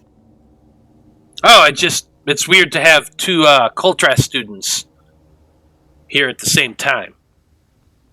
And he glances over, and you can see Daryl stepping from behind one of the bookshelves nearby. Why would that be weird? I mean, students at an old school, the occult seems to be abundant. What's wrong? You look like you've seen a ghost. You talking to Ray, or are you talking to Daryl? The dude who said it's weird to see 2 culture students. Oh, okay, that'd be Ray. He's like, No, I haven't seen any ghosts recently. Can't say that I have. If you're looking for books, we do have a few on that subject, and like his eyes are kind of shifty a little bit. Go ahead and make an insight check. Insight. And while you're doing that, Daryl, make an investigation check because you're still looking for those books. Hell yeah. Another 23. Nice. You can definitely tell that he's not telling you the truth. The shifting of his eyes, the clearing of his throat. Yeah, he's not telling you the truth, and he seems a little uncomfortable. I got a 10, though obviously if I can't find what I'm looking for, I'm just going to ask him if he can tell me where they might be. Well, with your 10, you definitely cannot find any books that you're looking for. Like, it's just a hodgepodge of everything. But if you walk over and ask him, just as Jasmine, you're getting the read on him, that, yeah, he's really not telling the truth. Daryl, you can ask him about the 2 books and the Driving for Dummies. No, I don't have it, a book titled that, but I could order it for you if you want me to. No, that's okay. As for, you wanted books on monsters, well, it's kind of everywhere. You need to narrow it down a little more specifically. Something that wouldn't like mirrors, but still shows up in them. He thinks for a moment, and as he's looking around, he eventually walks over to a book that you can see it on the shelf. It's very large, leather bound. It's sitting in a place of prominence, like it has its own little display. It's on a top shelf right behind his counter, and he walks over to it and kind of has to get up on his tiptoe, and as he does, you get that little plumber's butt going on, but he reaches up and grabs it and turns around and walks over, and he slaps this book down on the table. He says, "Say things coming out of mirrors. Well, this book, it does actually have a little bit about that. The book is titled A Meeting on the Other Side. It's written by, well, he's a bit of a genius, to be honest. His name is Sirius Lee." That with an S or a C? S. And you're looking at the leather-bound book, like, there's no name on the cover whatsoever. There's no inscription on it or any sort of lettering whatsoever. It's actually a very plain brown leather cover. Okay. I'll open it up. Is it at least in English? Yeah, glancing at it, it is in English. It is definitely written in English. It's very odd because it just kind of it goes on. The first page is literally just the name, A Meeting on the Other Side by Sirius Lee, Siriuslee. The second page, it just jumps right on in. Like there's no table of contents. There's no index. You kind of thumb through a few pages. There's no even chapter headings. And it as you're glancing through it, like it is typed out, like it was actually printed by a publishing company, but it seems like it's almost written like a memoir.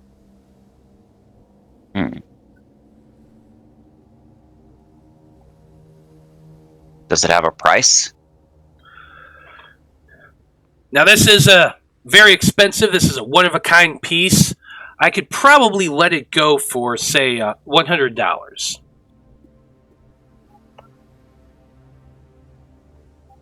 Okay, is that the kind of money I would have access to? That's kind of out of your not. price range. Yeah, that is kind of like you hear that number, you're like, oh shit! Like you both have some spending money, but maybe not that much. but not that much. Even if you pool it together, that's a little more than the two of you have on hand right now. This is a bougie place. You looking for some extra help, maybe? Well, actually, I could use a bit of help around the shop. I've been meaning to clean some of these shelves and kind of organize things a little bit. And, well, I don't really have the time for that sort of thing, but I suppose if you're interested in coming a couple days a week to work it off, I could let you have this. Sure. Okay. Make a persuasion check for me.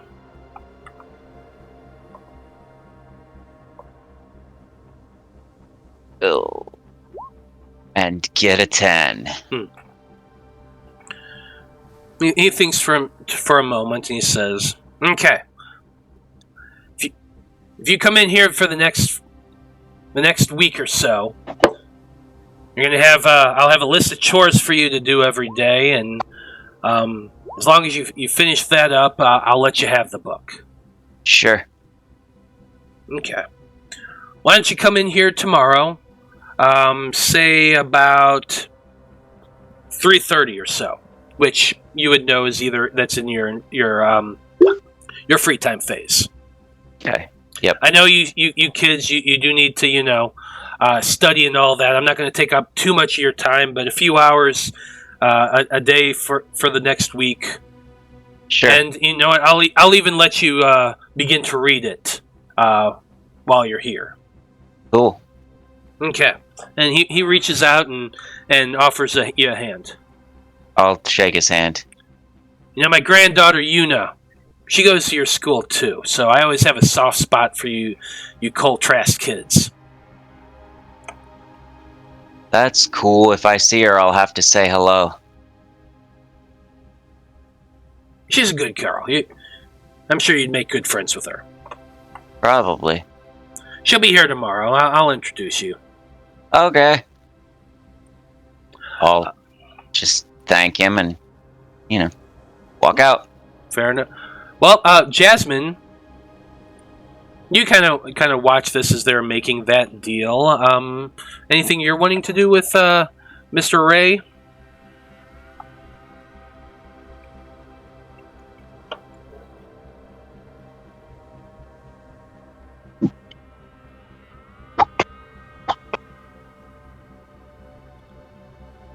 Dasonie, you there?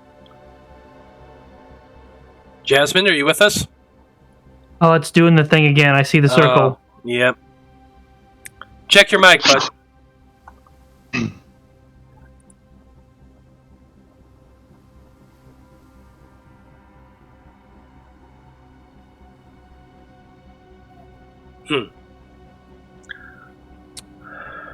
Oh, it's their internet. Internet. Oh, I'm sorry. The moment you get it cleared up, just speak up, and we'll come back to you. Okay. Well, David, you were being escorted to, or you're being escorted back to your house by Lacey. Do you talk about any? What are you wanting to do as you're walking back to your house? I don't think he's really gonna say much unless she starts conversation. She honestly doesn't. If you don't start a conversation with her, she kind of walks with you in silence, helping you along. She has her backpack on her back. It's kind of big and bulky, and I imagine it jabs you in the side a couple times with a bit of a rough quarter. But other than that, she doesn't really make, or she at least doesn't try to make conversation with you, other than like, oh, okay, which way should we go from here? Which street do we go down? That sort of thing, Okay, and yeah, he guides her the most direct path. Okay, it doesn't take long before she returns you back to your house. I don't know if you want to describe it for us at all. Sure. we kind of walk up to a kind of nicer neighborhood. Like, these are fair middle class houses. No white picket fences or anything of that sort. But he lets her take him all the way up to like the porch, where he sets his hand on like a brick side. I don't know what side of the porch. Mm-hmm. And he just, okay, thanks. You don't have to stay with me. I'll be fine. Not even gonna invite her in. What a shame. You're okay though, right? Oh, yeah. I'm fine. I'm still a little shaken up from seeing Mark unload on you like that. Are you sure you're okay? Like, Yeah, I'm fine. Actually, how far is this from your place? not too far. I live maybe 15 minutes away from here. Okay. If you want, I can probably like talk my mom into driving you home since you took me here. If you want. But... Make a persuasion check. Okay.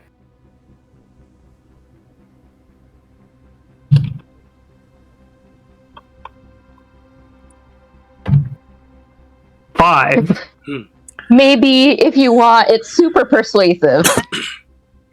She this says, wasn't meant to be persuasive. This was definitely meant to be like that.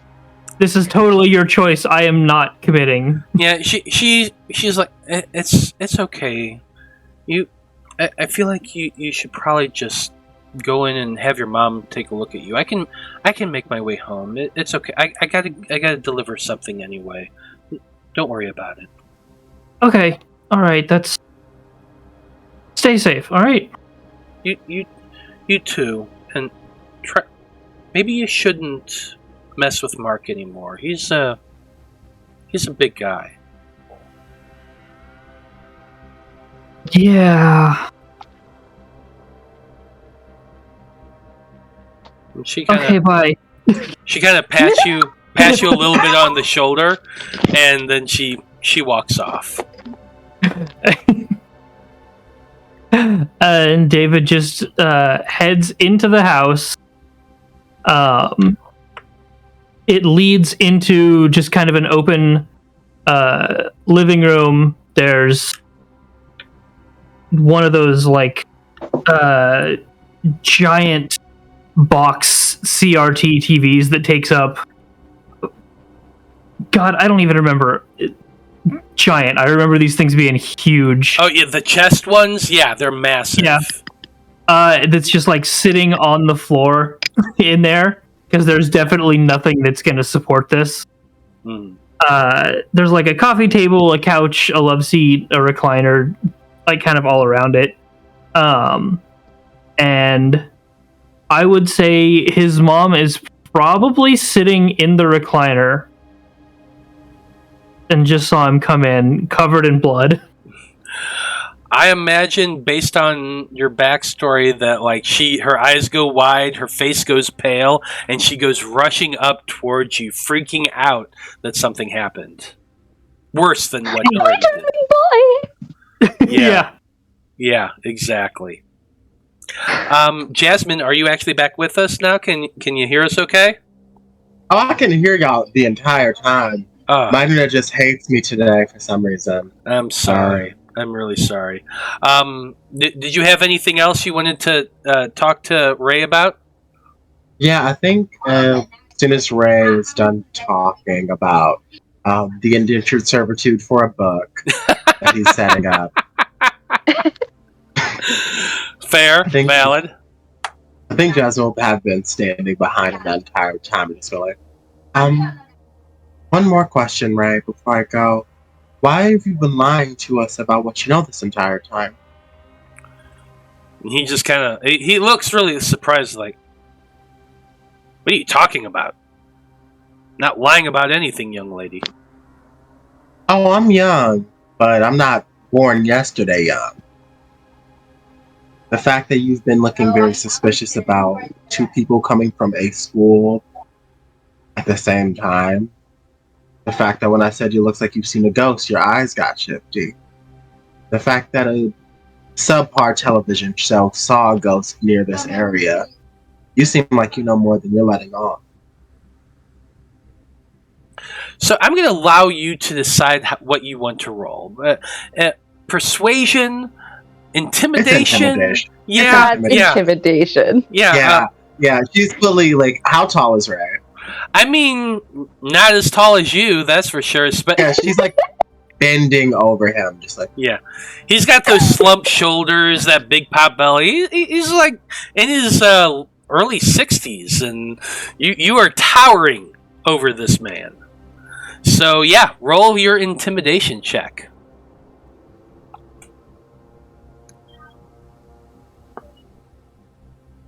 I love rolling 18s. Another 23.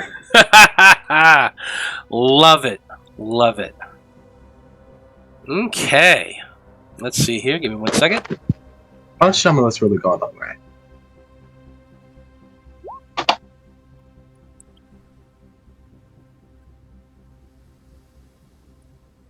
Okay. His eyes definitely like go wide, and he takes a step back, and he's like, what's the best way to do this? I'm trying to I want to get this good. I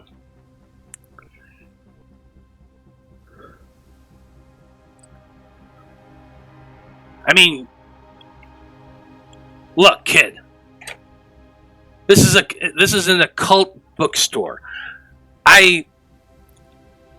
There's always been a reputation of weirdness around this, and most of the townspeople, they give me a wide berth. But of course I've seen ghosts here before. In a town like this, who hasn't? Half the time I see them right outside my doorstep as I'm locking up for the night. Weird, spectral thing.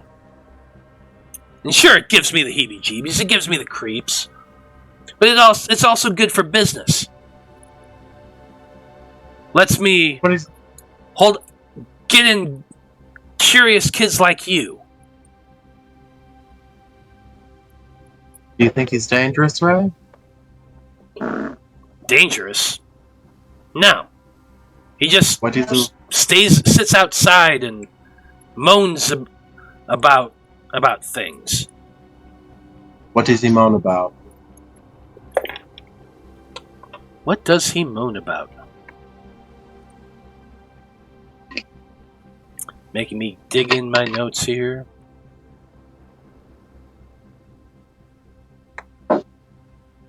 Well, only if Ray's being honest.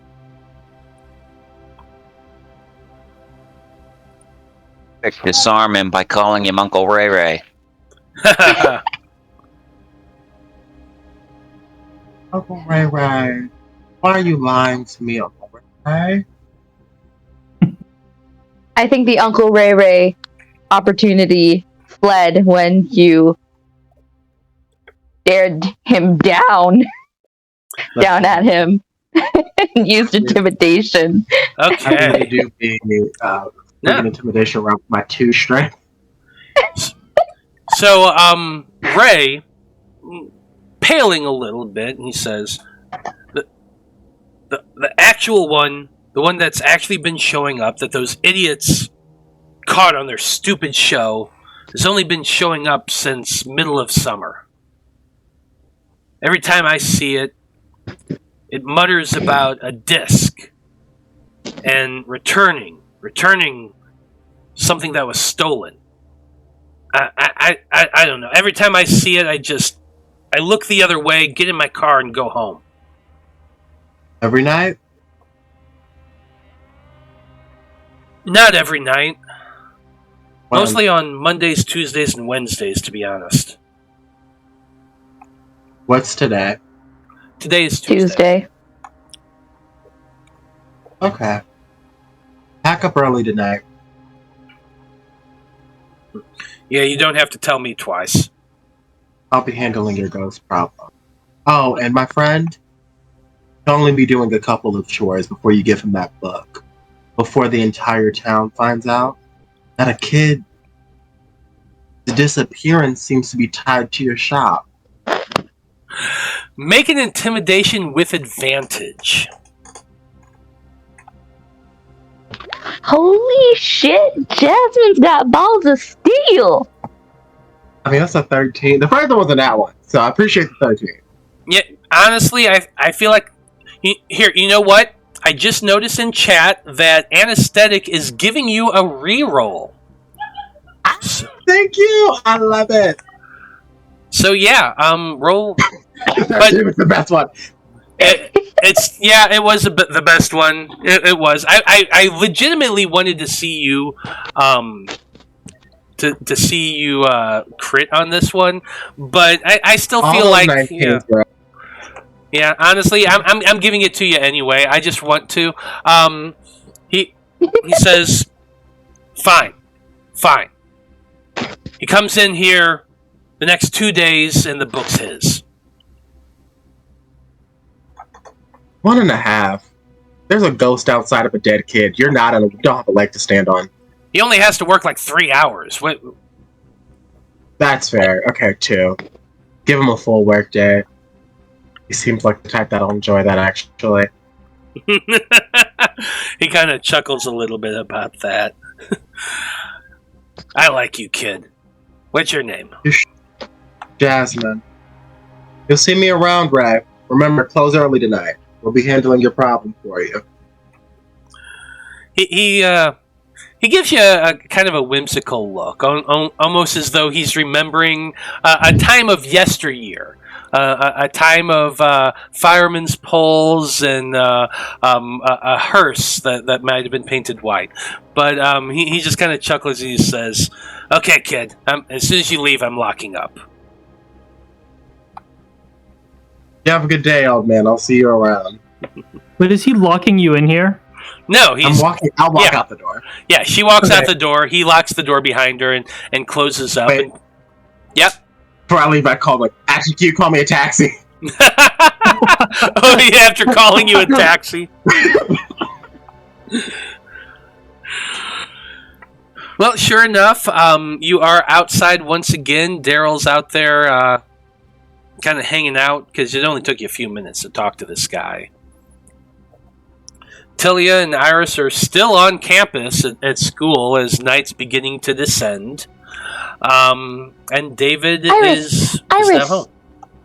Go ahead. How did the Wanderer say that these that our things work to detect the evil stuff? Maybe we can see if this disc is evil. Oh, I didn't think about that. I think you just need to... No, I don't remember. How are we supposed... Can we... I'm gonna take the communicator and just be like, excuse me, is the Wanderer there? You say that, and everybody hears this out of their communicators, but then you feel a poke, poke, poke down on your calf. And you look down behind you, and there's the black cat with wings sitting there. I fully, I am jumped up, straddling Iris's shoulder and wrapped around her head.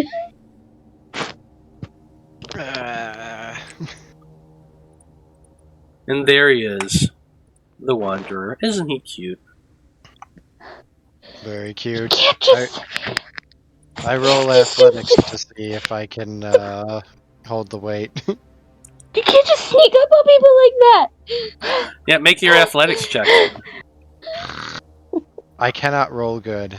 I'm cursed. Yeah, she jumps up into your arms and you both just go down. Oh, Oh, shit.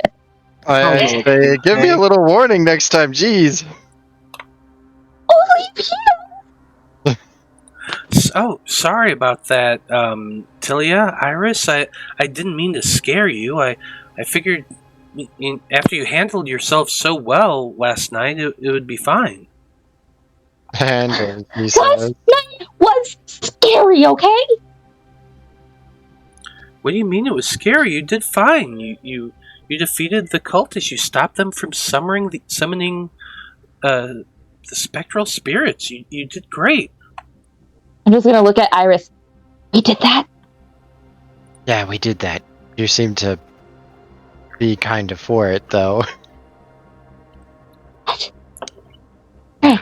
Yeah, sure. Mm-hmm. Okay, sounds good. Anyways, we will, I not to, interrupt you, Mr. Wanderer, sir, but I was just, wondering, how we can use our thingies to tell if this wooden disc, I don't know if it's actually wood. It seems like wood, but it also kind of seems like weird if it's evil. Well, it doesn't quite work that way, I'm afraid, Tilia. Your crystals can detect the energy of spectral outsiders when they're close, but if there's any energy from the spectral outsiders in there now, your crystals would already be glowing. Dang it. He walks up and kind of sniffs at the disc a little bit.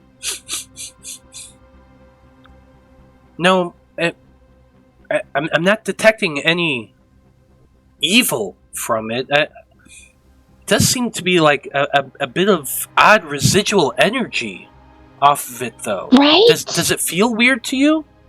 It's warm! And it's heavy! That thing is 5 pounds! It's like a dinner plate. It shouldn't even be 1 pound. And I'm just gonna poke it in front of him. I don't know. Maybe try... Have you tried, like, detecting any energy off of it or anything like that? I mean, I tried tapping it. I didn't really, it didn't vibrate like one of those tuning forks or anything like that. But it's warm, so, it has to be generating some sort of energy, right? Heat doesn't just come from nothing. Are you sure about that? And that girl, Sarah, she's the one who found it in the woods before, well, you know. Huh. What's up with those woods anyways?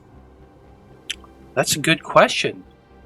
Maybe you should go and check it out and see if you can find anything there. Me? In the woods?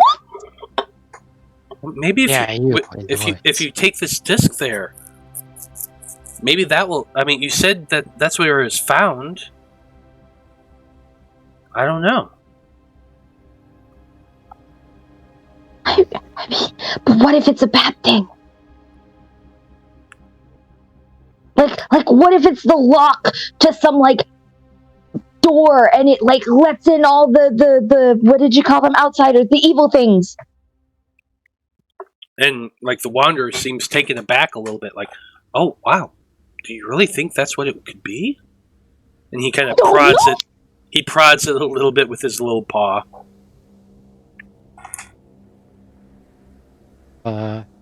It's from the woods. Bad things happen in the woods. Go ahead, both of you. Either both of you make mysticism checks, or one of you make it with advantage, because the two of you are kind of focused on this right now. You go ahead and make it with advantage, Iris. Alright. Because Tilia is trying to ignore as much of the weird stuff as she can, but also just trying to get through it to see if maybe there's an end so she can turn it off. She doesn't know. Alright. Invoking the power of the dark card, I roll mysticism. Love it. With advantage. That's a decent roll for once. Holy crap, both of them were. Yeah. Wow. Alright, Well- so 23. So with that 23, you're holding it and you're focusing on it and you're gazing down into it. And as you're gazing into it, the color and the swirl of the pattern it almost feels like it's drawing you in. It gives you a little bit of vertigo for a moment as you're gazing down into it. But then as your mind like begins to float away and like you're getting that fuzzy, disoriented feeling, you feel a tug from this disc. It's almost like it's a magnet, and it's drawing and pulling in a direction, and it's pulling north of your current location, to the north. North is direction of the woods, right? It is, actually. Yeah, great, awesome. Tilia, I've got good news and I've got bad news. Give me the bad news first so that way we can end it on a positive. The bad news is, well, actually, it doesn't make sense if I say it in that order. But do it anyway, because that's what she asked for. The bad news is that it's pointing north. The good news is I know where we're supposed to go.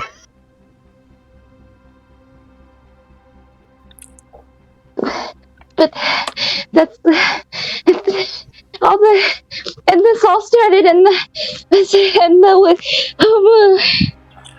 Tilia, take a deep breath. Think of puppies. They're small and adorable.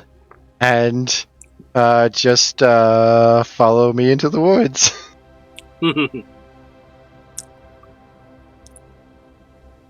And the Wanderer's kind of rubbing up against you as well, Tilia.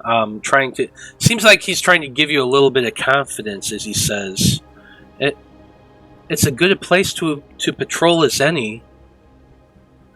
I mean, if that's where at the least you can just keep following what you described, Iris. You never know. It might be because there's a lot of city between here and the woods, but." Just us? That's a lot of woods are big and scary and you get lost really easy and like there are ravines and then people forget you and then you're left there and then it's scary. Don't worry, I'm sure that somebody will come with us. They can't all be doing something right now. I just get on the communicator and I'm like, the Wanderer and Iris are trying to get me to go to the woods and I don't want to go alone, so everybody, can you please come back to the school so that we can go to the woods together, please? Don't forget me there! Oh, who are you again? Oh no. Every time! I'm getting forgotten in those woods again! I'm gonna die! I'm gonna die in those woods! Listen, It just keeps citizen, we're not happening. gonna let you die. We're not gonna let you die, citizen. Yeah, and besides, think about it this way. If you die, you won't have to worry about it anymore. Wow. I mean, I guess it's sort of comforting. Can I Sort roll leadership to try and... Yes, convince her to absolutely. help? Go for it. Roll your leadership. And Tilia, you can roll an insight check. Okay. Alright. Let me see.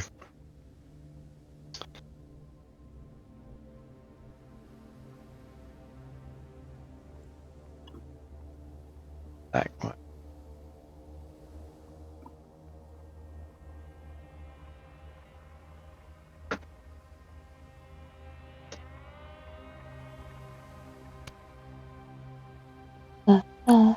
I will invoke the voice card as I roll leadership. Oh, We'll just take the first roll. I forgot to take me off of advantage. Yep. Okay, and insight is this one. What? Yeah. I mean, Iris is trying to reassure you and try to take charge here, but I feel like you're not really picking up what she's putting down. I mean, that's really morbid, Iris. It'll be fine. I'll be there.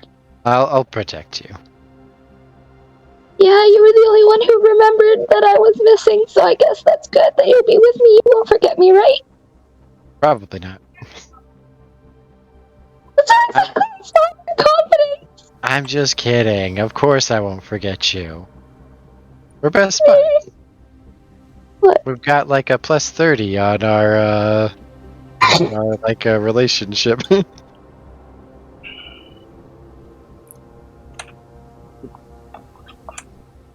Okay.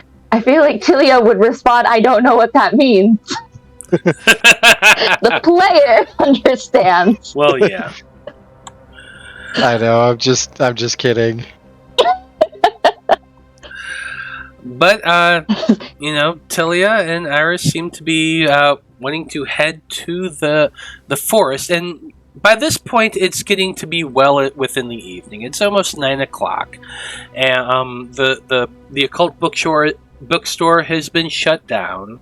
Daryl and Jasmine, you're hanging out there right now. Now that the shop's closed, David, you're home, and Tilia, Iris, sounds like the two of you are heading to the woods, or at least going to follow that disc. That sound about right? Can we just wait until we have the others too, or maybe at least till it's daylight. Daylight is less scary, right? Maybe sometimes, sort of, not really, but at least we'll be able to see if there's like bad things. Better, maybe, sort of. I'm sure Gawain will be here. He seems nice. I mean, the disc has been sitting in a desk for months. So, one more night, I don't think's gonna hurt it. The Wanderer kind of climbs up on your shoulder a little bit, and he does say, "It's going to be okay, Tilia. You're a Magi-Knight now. Your powers are available to you. The woods isn't nearly as dangerous to you as it used to be." Yeah, and besides, you were kicking butt. If the Wanderer has climbed up onto me like a cat hat, I'm gonna give him chin scritches so bad. And as for the rest of you, you have heard Tilia's request. Are the three of you going to meet up with her and Iris and head to the woods? Are you going to remain at where you are, Jasmine and Daryl, and see if you can see that ghost that has been spotted? David, or how about you? What are your plans? I'll head to the woods. David is going to try and get out if possible. He might have to sneak out. I mean, do Jasmine and Daryl let us know what they discussed in the bookstore? Yeah, that's a good question. I mean, Jasmine was the one who was talking to the guy about the ghost. I kind of left before I heard that, so... That's true. This is true. So, Jasmine? Can't hear you again. Oh, no. I didn't chat.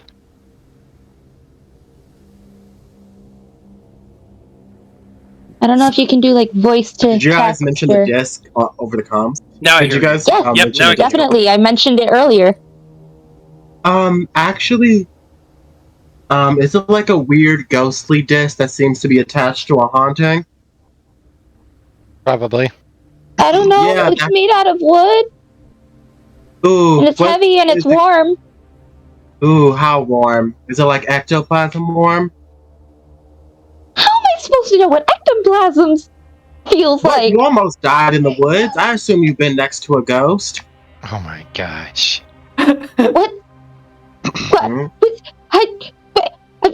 Yeah. It's heavier than it should be. Okay, we're gonna need to return that probably to where this kid died. Looks like we're going to the woods, dolls. Oh no. He's been coming out of the ghost of that kid's been outside of the occult shop, wailing about returning the disc since the whole Magi-Knight thing started, I guess. A couple months for him. So it looks In like Tilia's head, she's just hearing, "Oh no! Oh no! Oh no! No! No! No! No!" Tilia. Oh. Your vibes rancid right now. I'm gonna need to take 3 cleansing breaths, and we need to go to the woods.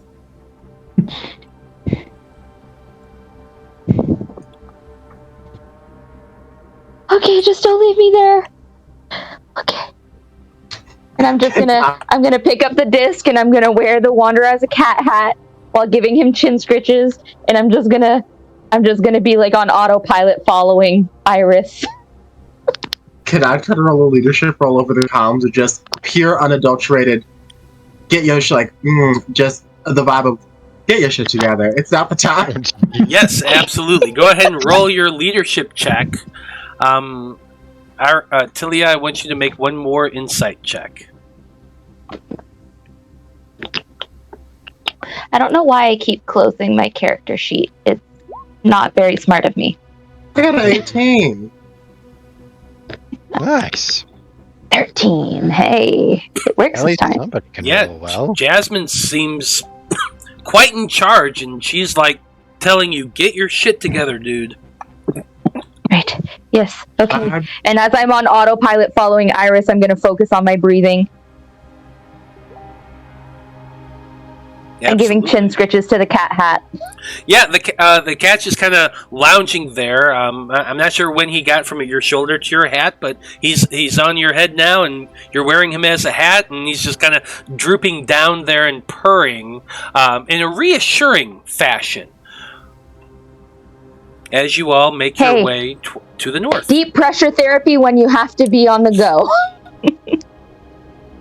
Indeed. So, Iris, Tilia, and is making their way to the woods, towards the woods to the north with the disc. Jasmine and Daryl are leaving Ray's Occult Bookstore to do the same. And David, you said that you're going to be, you're going to have to sneak out of your house to do so. Most likely, yeah. Okay. How are you going to do this? Just let us know. Because your mom is downstairs and probably starting to make dinner at this point. Yeah. What time is it? Well, actually, it's late. 9 o'clock. Yeah, you're right. It's 9 o'clock. It's later than dinner, so no. She would be puttering around in the kitchen doing the dishes. I think he is just going to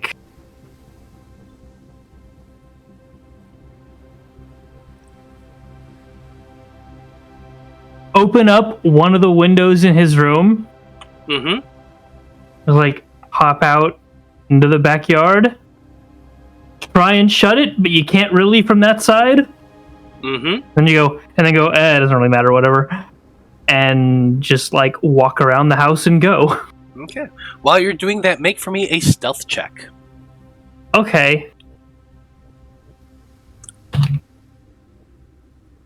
Stealth is 4. Well, it's a good thing that in that moment, as you're climbing out the window, you trip and you fall and you smash your face down on the ground once again, and you can't help but cry out in pain. Fortunately, in that exact same moment, your mother turns the radio on in the kitchen.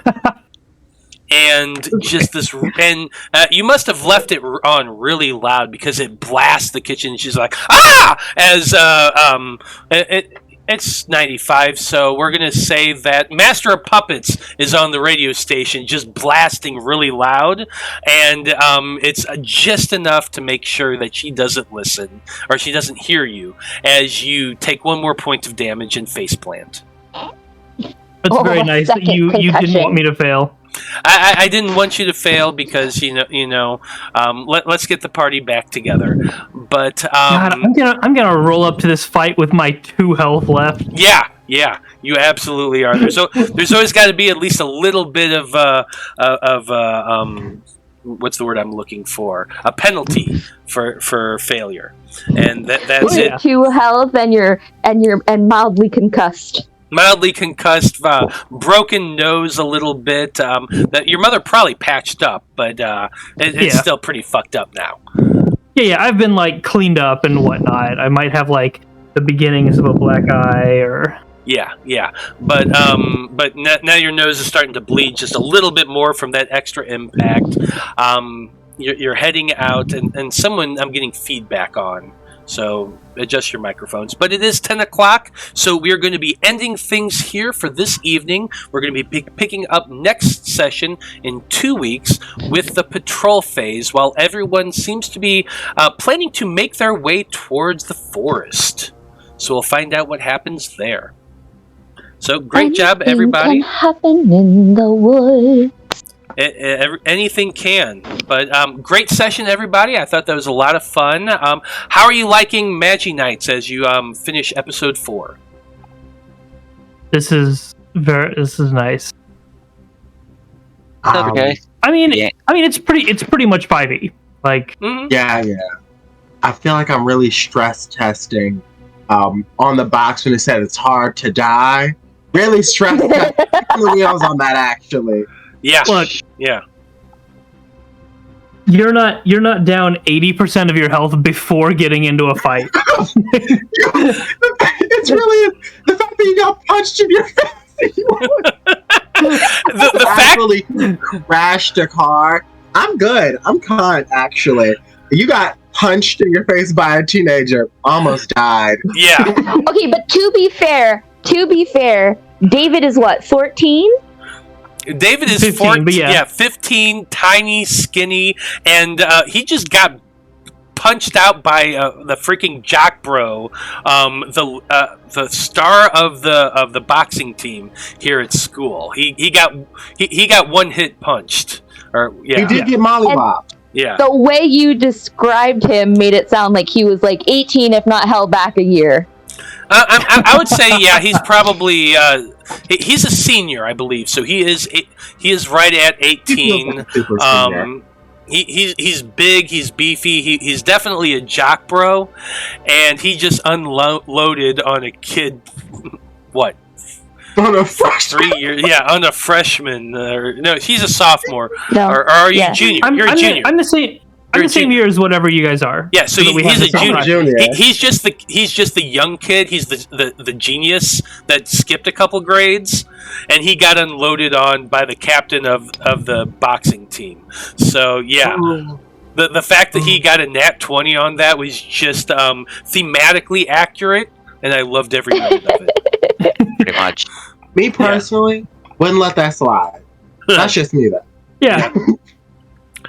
This is not me complaining about it. This is 100% like in character, on point. I love it. Definitely. I don't think I mentioned it, but you did get 1 social point with Lacey from that engagement. Yes. Yeah, and -1 with Mark. Yes, -1 with Mark. So okay, just making sure. But yeah, great place to end it this evening. I'm looking forward to next session. Thank you to everyone who watched this evening. We very much appreciate you tuning in and having fun with us and enjoying the insanity that is the Magi-Knights. So to finish everything off, I'm just going to go ahead and go around the table and let everyone do a shout out. I haven't done this in a while, so I'm going to do at the 6 o'clock position on my camera. Dasonie, go ahead and give us a shout out. I'm never first when we do this. Oh no!